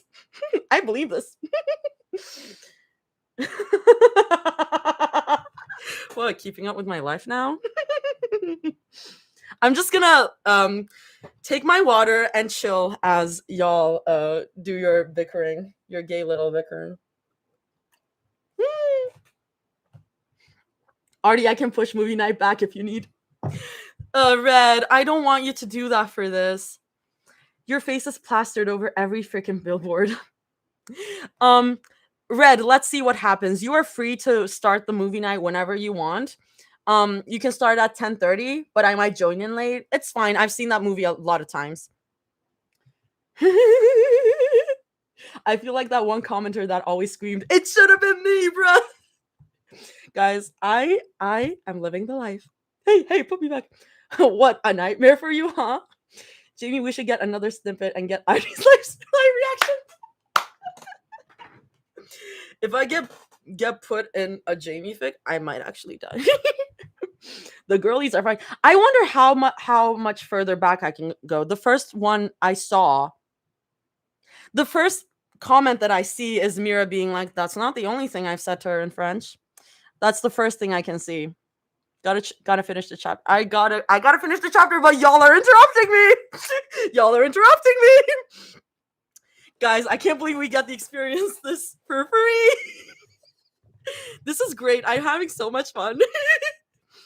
The human spirit is unbreakable. Mira got here first, like 5 minutes before Rumi, maybe 10. Oh, are they competing for my attention? Go finish the chapter. I might have to go away since I'm busy. Okay, Rumi, whatever you say. I'm putting this back here. Mira, please be nice to Rumi. In my life, this is not Zoe. I know what's going on. I'm just kidding. You guys can keep fighting. I think it makes it more fun. But I'll keep reading it. I'll keep reading it. Yay, I'm tall again. Wait, what do you mean, Zin? Is she bothering? Whoa, there are people taking sides in my chat. Guys, we don't take sides. I can behave. Yes, Mira. Yes, Mira, you will. Already redoing her hair because she wants to be pretty for the girl. And what's so wrong with that? Also, like, my makeup is everywhere. This is not me looking at my prettiest, but like, what's so wrong with wanting to be pretty for my girls? Sorry for being so successful. Okay, Mira. If you say that you can behave, then stay true to your word. I'm watching you. Thank you, Red. I appreciate you. Okay. I don't know if everyone in YouTube is also on the TikTok. What just happened is that Mira and Rumi are in my chat and they're fighting as I'm reading. So yeah, I'm so glad I didn't lose this live. This is way too good. I'm glad y'all are having fun. Let me put this even more. Hi. The girls are fighting for real, for real. Also, since we have new people here, that in the back, that's my names in Hangul. That's Artemis and that's Zara. I got it at the Union Square Korean Fair a few years ago, like 3 years ago. But that's my name. That's my name in Korean. You joined our live, so we decided to return the favor. Oh, thank you. I love joining your guys' lives. I'm usually not able to, because it's usually when I'm busy, when I'm at work. But I love watching, like, ZC on Twitter always posts clip from the lives, from the like spaces, from from the streams, and I like love to watch those. It's great. Oh, these are getting saved. This live, the comments are not getting saved though. That's what's really upsetting me right now. The comments are not getting saved unless someone screen records or like screenshots. So yeah. Artie is short for Artemis? Yeah, it is. It is. My name is Artemis. My name is Artemis Zara. Yeah. Actually, I was gonna respond to a comment made on a TikTok of mine being like, oh, Celine is like Artemis. And I was like, what did you just say? I'm gonna make that TikTok sometime. Thank you guys. Yeah, my name is Artemis Zara. My full name is Artemis Zara Gültekin, and I don't hide that fact. My Instagram is in the link, like is in my link tree. You can go and see me. You can go and find me. Thank you guys. Mwah. When I first find out, I thought your name was Zara and Artie meant you were artistic. I have had people think that way. I have had people think Artie is short for like Artie or like artsy, but no. The TikTok people don't even know about the whole Twitter. It makes me so upset. There are so many people on here that are not on Twitter, and I'm like, y'all don't know the shit that's happening on Twitter right now, and you're missing it all. You're missing out. But I found Artie's personal YouTube. I think a couple of people found my personal YouTube. If you want to see me do a fight choreography with the scene from the marriage story with my friend, like me like flipping my friend to the ground and like choking him, that is available on YouTube. I sent that to the Polykill once. I sent it. It's bad. The acting is bad, but the fight is pretty good. I got kind of fun to see Mira go. We stream on Twitch too. I know you guys do. Okay, I need to get back to this because I've been rambling. Oh, I've already seen it multiple times. Red! Oh god. Okay, I'm gonna go back because we've been talking a lot. Okay. All right. I'm so sorry for the inconvenience, princess. And that's where I had to stop. Um It's not that I hate that it's too much work. I'm just pointing out that there's easier options. Rumi snaps back. Zoe has never seen such brazen anger on her face before, not even in K dramas. You always did like it easy, didn't you? Mira asks. Zoe freezes, in game and physically. Excuse me? Rumi asks, just as hotly. You always like to take the easy way out, Mira says, and her voice is so scornful and dripping with so much hate that Zoe almost doesn't recognize her. You liked when things were convenient for you if they were on your own time. You're so stubborn that you never consider what other people have to say when I don't do that, Rumi snaps. And all of this is so rich coming from someone like you, someone who thinks that they're right about how everyone feels and should feel. East, Zoe shouts. They both clam up to look at her. Her breathing is a little tight with panic, but Zoe strains out. We're going east. We might be able to find a village closer there, and we could settle in next to them for easy access. Sounds good? Neither of them answer. I said, does that sound good? Zoe pushes through gritted teeth. They both relent in the end. Oh, Zoe, my darling child. Zoe doesn't breathe right until the dirt house fades away in her vision. But the tension still carries in her shoulders. She still sets her jaw. Someone please screenshot if screen record if anything's going on in the chat, please, please, please. She still sets her jaw even when she exclaims that she sees the roof of a village house nearby and that they were getting close. Her heart is pounding in her chest and not in a good way. It's anxiety, just as much as it is a hot volcano waiting to erupt. Okay, she says, maybe with too much relief. She's standing in the middle of a relatively flat, empty field, and the village is just a short run away. This spot looks good for a new house. We got a shit ton of oak and dark oak logs, and some birch and spruce, I think. That should be nice for a good looking base. We should make a mansion, Mira comments. I think a treehouse would look nice too, Rumi pipes up. Before Mira can retort, Zoe loudly says, Sure, we could do both, like a treehouse in the middle and a mansion around it. Not to brag, but I'm a big expert in building in Minecraft. You are, Zoe, Rumi tells her sincerely. What do you want us to do what do you want us to do to help out? Well, we need a temporary base to sleep in when the night falls, so you and Mira could get started on a small shed. It doesn't need to look pretty, honestly. A square is fine, Zoe says thoughtfully. A square is all Mira can make anyway, Rumi mutters. As if you can do any. Mira starts angrily. Nightfall could be anytime soon, so hop on it, Zoe tells them, and she punches both of their characters to make her point. The sun is still high in the sky, which means that they still have a good chunk of the day, but they don't need to know that. She just needs some peace and quiet while she builds. What do you guys think of having a secret base underneath the real base? Zoe muses, almost to herself. She's marking the perimeter of the treehouse mansion with a thin wall of wooden planks. We could make a hidden door and everything. I mean, we don't really need a secret base since this isn't a public server, but me personally, I think that would be cool. I think it would be cool too, Rumi says to assure her. Zoe can see them just out of the corner of her eye, building a square shed. What should we put in it? Maybe all of your secrets, Mira says, so casually that Zoe almost misses the bite in it. Almost. What secrets? Rumi challenges. Zoe slows down while placing down her blocks. She turns down her music.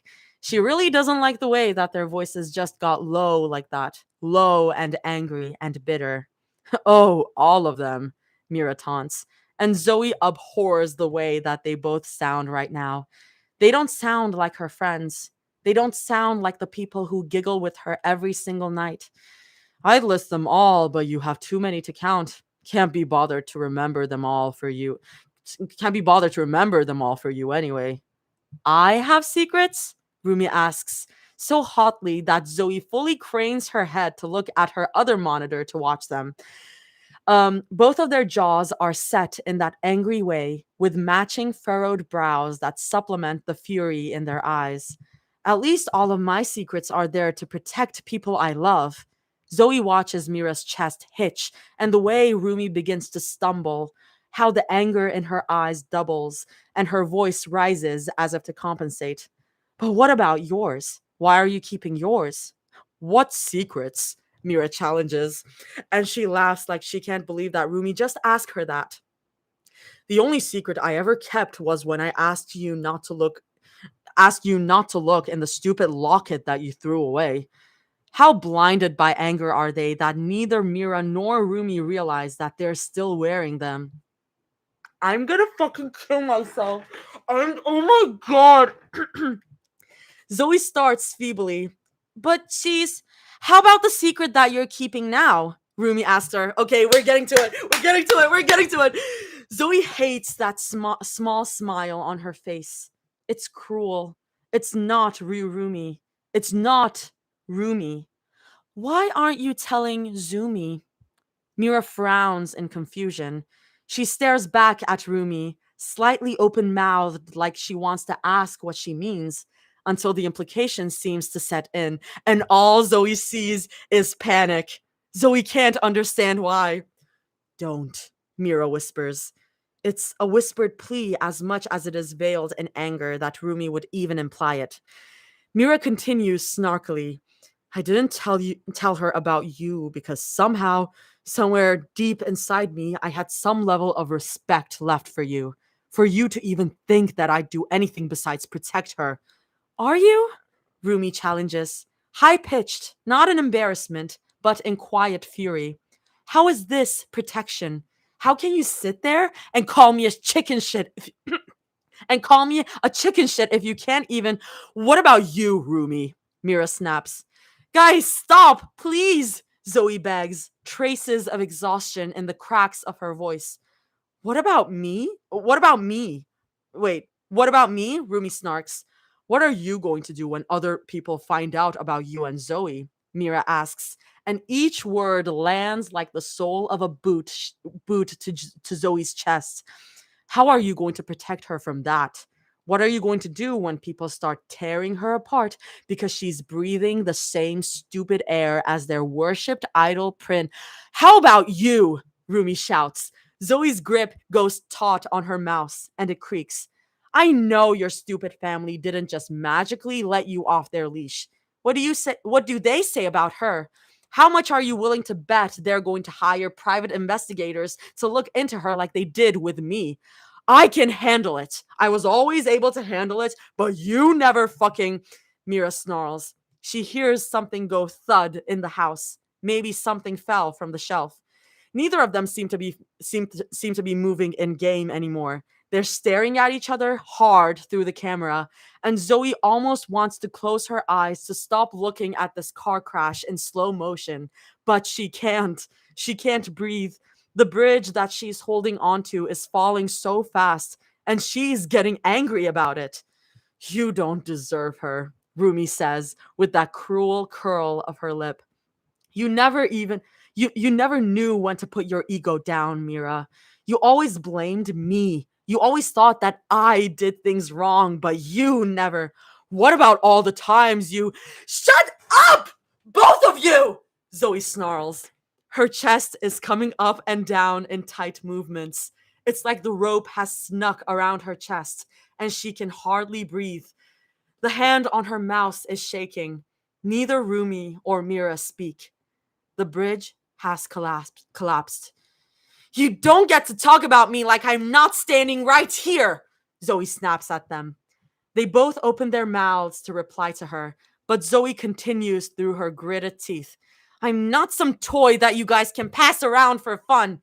You're my friends, both of you, and that means you don't get to insult each other like petty high schoolers when all I wanted to do was have fun with both of my friends.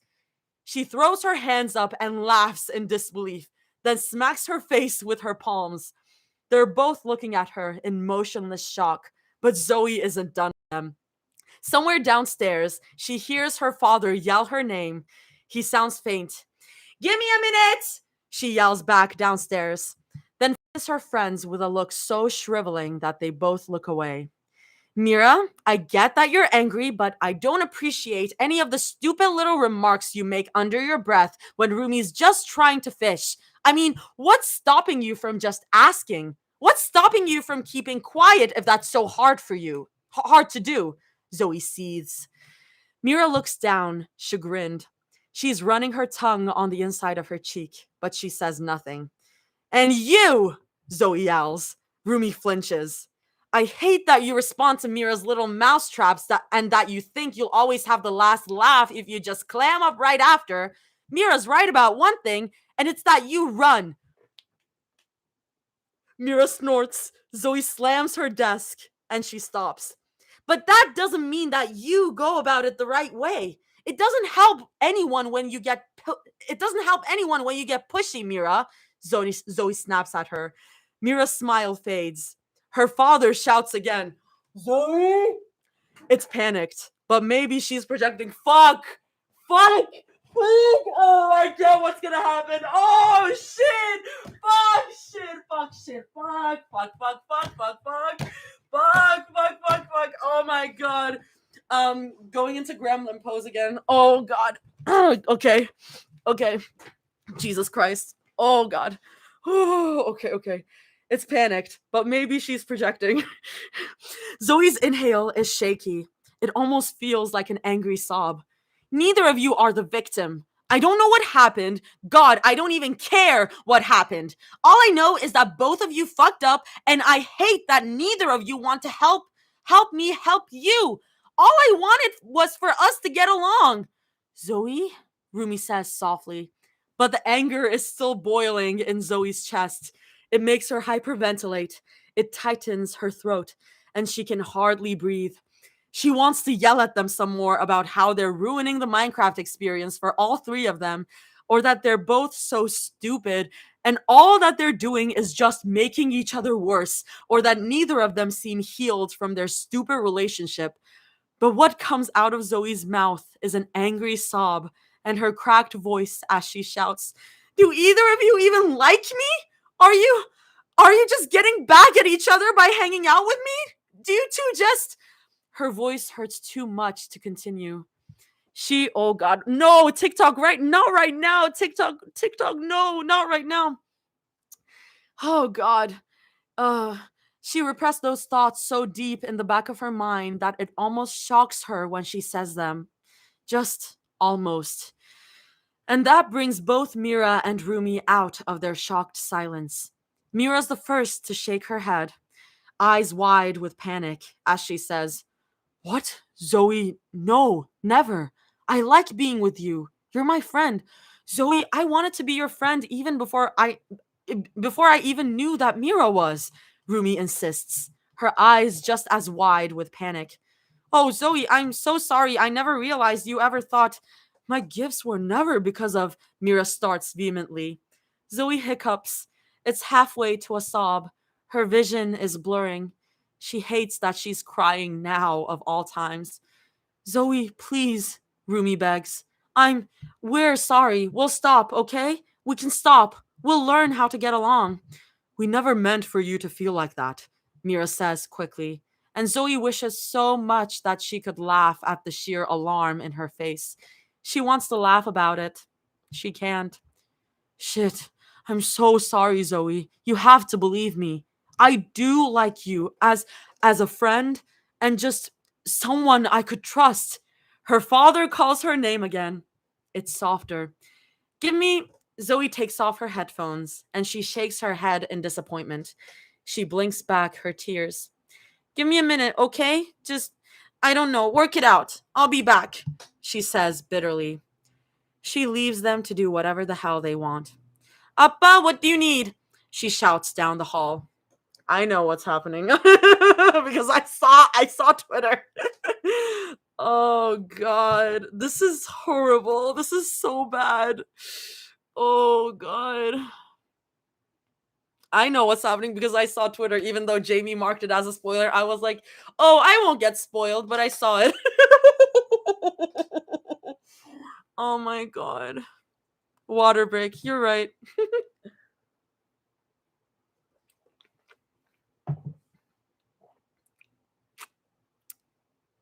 The foreshadowing was right there. Oh, Zoe. Oh God. It's so oh God. Mhm. Sorry, I'm basically procrastinating on moving on by checking Twitter. What are you guys saying? We have to get her to join the TikTok scene. Wait, who? Hi, Danny. Oh my God, hi. I'm dying. Artie, you're almost there. I know. I know. I know. I know.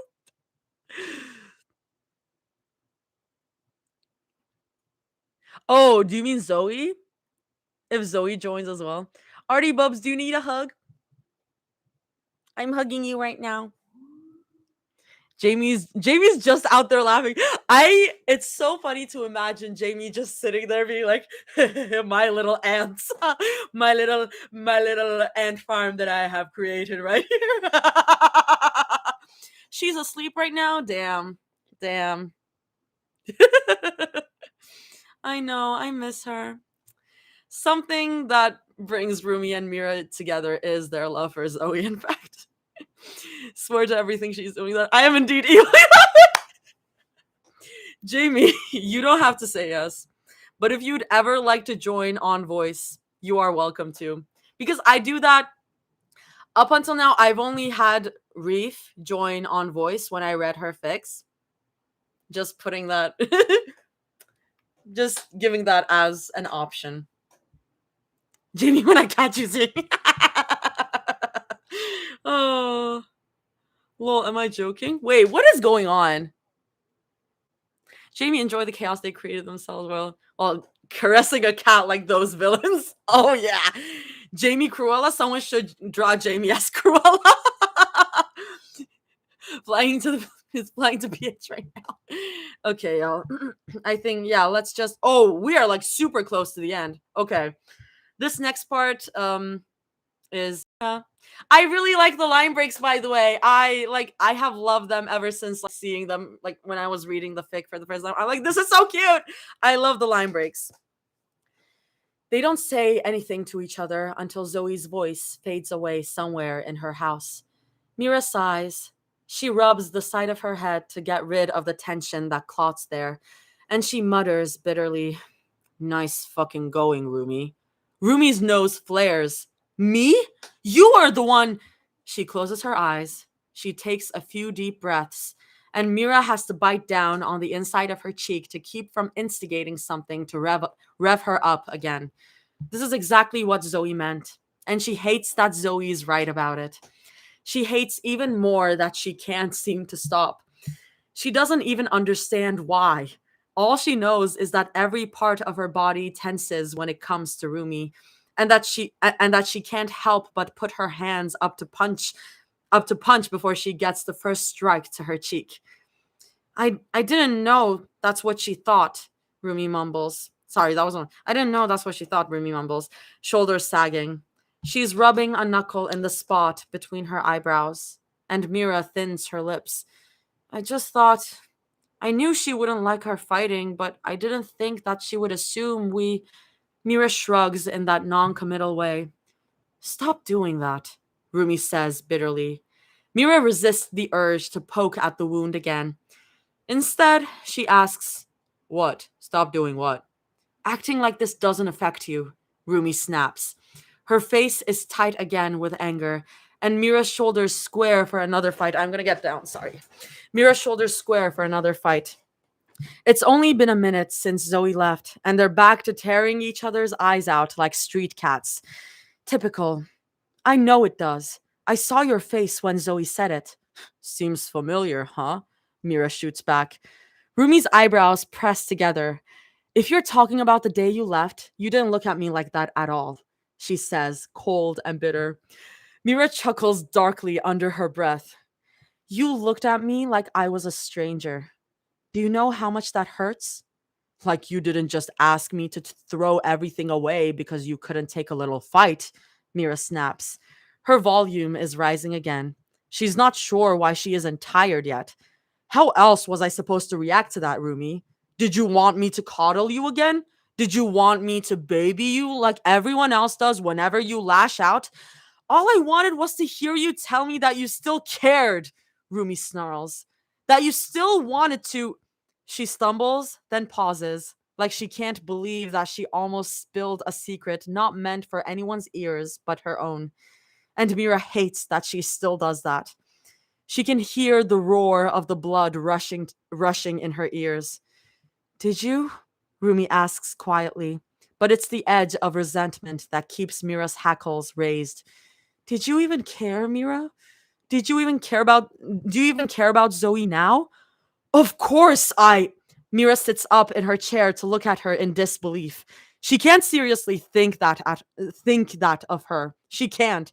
Is that what you think of me? That I'm not capable of feeling anything else besides anger? Well, that's what you made me feel like, Rumi says, her chin held high. Mira's teeth grind together. So sorry that I can't bow down to all your fucking whims, Rumi, Mira whispers harshly. Someone had to stand up to you at some point. Stand up to me? Oh, sure. Rumi laughs, but it sounds empty. Like you were able to take a single criticism from me without wanting to throw up. You always had to be the right person in the room because you were always up in your head. You always ran from me when I would bring shit up because you didn't want to deal with it. Of course I had to be right because you never were, Mira snaps. Rumi growls in frustration as she drags her hands down her face. Mira relishes in making Rumi this angry, just as much as that small part of her heart breaks apart. Oh my god. What do we do about Zoe? Rumi asks her. Mira snorts. Avoiding the issue again? That's new, she says, sardonic. I'm not, Rumi snaps, leaning closer to her monitor. It's just that I don't want Zoe to come back to the same mess she left us in. We've made it bad enough. That much I can agree with, Mira grumbles. She crosses her arms over her chest and leans on her chair. She regards Rumi with a look, then slowly says, I don't know. I guess we just apologize to her and move on. You gotta have a better idea than that, Rumi deadpans. Why, do you have anything better? Mira asks. It's not like you had anything better to say when we got into arguments. Rumi's face tightens again. So does her chest. Okay, you know what? Rumi snarls, and Mira thinks vindictively, there she is. Fuck you, Mira. I told you I was right about all of this. I can't stand being in the same room as you because you've always been a selfish asshole. Mira's phone pings on her desk. She rolls her eyes as Rumi continues, then flips her phone over to check. And you have to act like you're the better person in the room when you never are, Rumi snaps. Oh, please go on about how terrible I was of a girlfriend that you had to show up on my doorstep a year after our breakup, Mira drawls. I was drunk, Rumi snarls. Mira's chest tightens when she reads the messages over again. Ginu got me insanely drunk. Yeah, that much I'll admit. But at least I never made a big deal in magazine interviews about how I dated the worst, Rumi seeds. Stop talking, Mira says to her. The pure panic in her voice gets Rumi to clamp her mouth shut. She looks up at Rumi. Just check, please. Rumi's lips tug down in a light frown. Mira just shakes her head at her heart in her throat. Then Rumi's phone lights up her face, and Mira watches as the anger in her snarl morphs into horror. Message from Zoe. Guys, let's play another time. I'm sorry. I have to take my dad to the hospital. It was right in the beginning of the chapter. It was right there. Oh. Yeah. Awesome. Please tell me her dad didn't just die. I think from what I understand, her dad is going to be fine because Zoe's dad and Jamie have been like DMing each other on Twitter for some reason. Again, I haven't looked that deeply into those because I was like, spoiler, spoiler, spoiler. R.I.P. Zoe's dad. I don't think he's gonna die, but it's like, oh, this fucking sucks, bro. Oh, Jamie, why'd you do this to us? What did Mira say again? What did Mira say again? Just admit you still think about me, about us. Listen, guys, they do. They really do. They really fucking do. Artie, you miss more of Rumi or arguing. Please tell me someone was screen recording that. Please, please, please, please. I want to see it so bad. Heart attack, pretty sure. Yeah, yeah, yeah. So many bombs under the table. You did it, Artie. I did it, and it's not even 10 p.m. It's not even 10 p.m. I got through that shit. Okay, let me read the notes. I have been setting crumbs about the heart attack for a while, so I was rubbing my hands together like a fly when I finally got to detonate it. Yeah, you have been. Good execution. Good execution. Thank you for reading, Artie. Of course, I read it because I wanted to. I really, really wanted to read this. I even asked nurse friends for help, LMFAO. For example, Zoe's text from chapter 5. He's been hella anxious recently. This isn't helping. A blockage of blood flow and oxygen to heart cells can cause mild chest pain, which feels like anxiety. Fun fact, my dad is a heart surgeon. So if you need anything, I can be like, Dad, what happens when this My dad is like a cardiovascular and heart surgeon, so that's very, very funny. In lighter news, the names of Zoe's plushies are the names of my girlfriend's plushies. Thank you, Bubby, for clutching. Oh, that's so cute. Oh, the French translation is here. Oh, okay. Yeah, the French translation was here all along. Okay, thanks, Umfi for translating my awful Quebecois to something easier to sparse. As for chapter 10, it has the same vibes of mopping up the floor after your can of soda spills everywhere. And then after that, devil emoji. I'm not gonna read the. Should I read the little oh my god. Little sneak peek? Should I read the sneak peek? The snippet was, get your dad to say Mr. Choi. Maybe Artie needs to interview us or something. Clear our names. We're casually getting Artie dad's lore. If you search up my dad, I'm pretty sure she like is she? If you search up my dad, I'm pretty sure he like pops up on Google. Wait, I'm gonna search. Yeah, he does. He does pop up.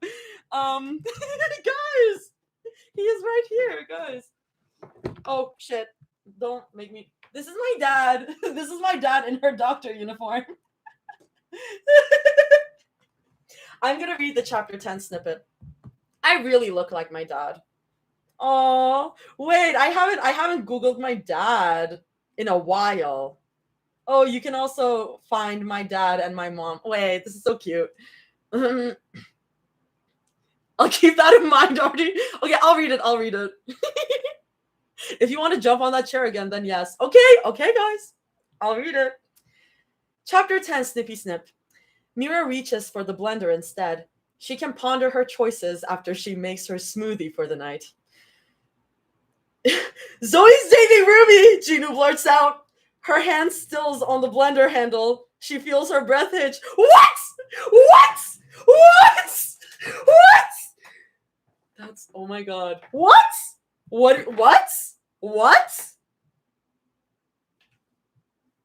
Okay, you guys were right. You guys were right. What? Also, I pulled up the art that was linked.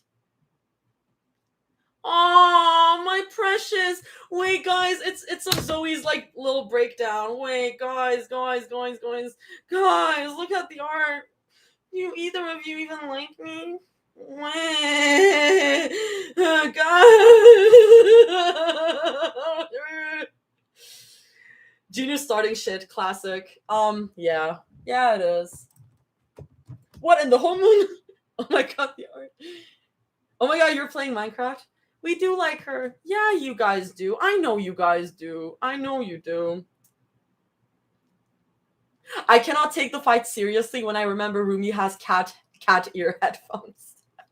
I think that just makes it better. Wait. Oh, here we are. Okay.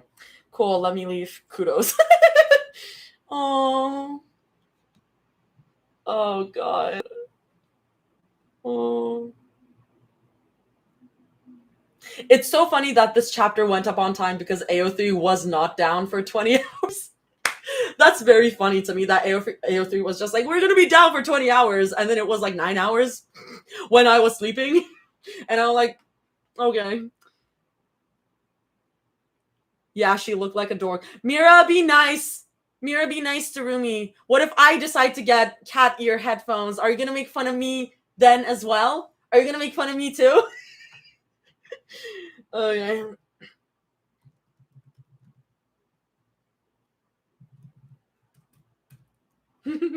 No, just Rumi. Okay. Okay, whatever you say. Oh my god. Sorry, I whenever I like finish a chapter, I just like go back and like go through everything we've been through. I'm like, oh my god. Oh, my heart. Sorry, it's so much happened in the latter half that are we just going to casually forget that girl was like, I'll fly every week to drive you to school? Is Minho here? Minho going? Minho? Minho? Minho? Sorry, this is a Minho hate zone. This is a proud Minho hate zone. So if you're not gonna be able to handle that, then you have to get out. When did Minho come? Oh my god. Hello, have I missed anything? You have missed me ranting about how much I hate you. That's what you missed. Stop the hate. Let me enjoy this live in peace. If you weren't such an asshole, then maybe I wouldn't be hating you. Always up in my grill. DNI Minho. DNI Minho. To the person behind the roleplay account, you are welcome. Minho is not.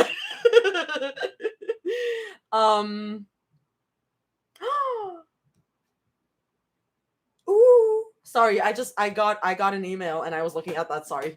This is great. Y'all psyched for the Life Hunters performance. I am so angry because I am working. I am working that night and I'm just gonna be like, I'm gonna like watch it afterwards when it gets put on YouTube, but I'm like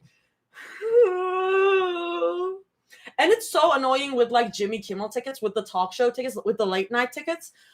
They basically get sold out. By sold out, the tickets are free, but they get like sold out before they announce the guests. And I'm like, well, that's not fair because I would have loved to see them live. I would have died to see them live. Like I can. The other thing is like you can get in line for like standby tickets for like cancellation tickets, but I don't have time to get in line for that. I'm working. Huntrix that night and then Renee Rapp concert the next night for me. Oh my god, have fun. Unemployment has never been sweeter with this release coming up. Oh my god. Is anyone else in New York? Is anyone else in New York? New York City. Maybe they will tour. Guys, everyone go back and watch my TikTok about my plan for their tour because I cooked up a whole plan for them to do like preferably a world tour with them like singing all the songs, like both the Huntrix girlies and the Saja boys, and like doing all the shit. Ooh, Twice tour announced. Yes, that's true. Twice is like doing a stop at Belmont Park, so I might consider that. I've never been to a K-pop concert except for Huyen. I went to Huyen once, and I really want to Twice. I really want to see Twice. I really want to see Twice. Hopefully they'll tour to Argentina. Oh my god. I was gonna say technically, and then you said New York City. I know you're in Buffalo. Anyone in New York City? Me completely shunning everywhere else in New York. ID Love, you're gonna have so many clips from this stream. We'll see. The thing about clipping my streams is that it's always so hard to like find the exact spot where something happens, so it always takes me some time. I have a backlog of things that I have to like clip and edit. I'd have to travel 7+ hours, but I'm considering for the Twice concert. What is up with gay people and K-pop idols? Minho, first of all, shut up. And also, I feel like that should be very self-explanatory. Did you see how they act on stage? Did you see how they act on stage? I think it's very self-explanatory that gay people love K-pop. Um, my queer awakening. Let me give some more lore. My queer awakening was actually Shen Xiaoting in Girls Planet 999 when they performed Snake. That was my queer awakening. That like it's like I was already like considering it. I was like, ooh, ally, I'm an ally. But then I saw that and I was like, wait, does anyone know what I'm talking about? Because if no one knows what I'm talking about, I am going to show it right here. I am going to show it because that had my brain worms going crazy. Minho can be quiet. Everyone telling Minho to shut up. Minho's still here. Has he seen that cat's eye moment? Everyone needs to see that cat's eye moment. Like whenever that cat's eye moment comes up on my Twitter TL, I retweet it so everyone can see the beauty of it. But yeah, everyone should see that. Show, give me my fans. I'd pay any amount of money to see Twice if they came to the UK, but they also would only do London, which is like 2K for cons. That's crazy. Okay, everyone keep calling Minho out and I'll show this performance. I wish I could screen share right here. I'm gonna screen share. If anyone wants to go to the YouTube, actually, I will screen share on the YouTube stream, which you can find in my bio. But I'm just gonna show the I'm gonna do the like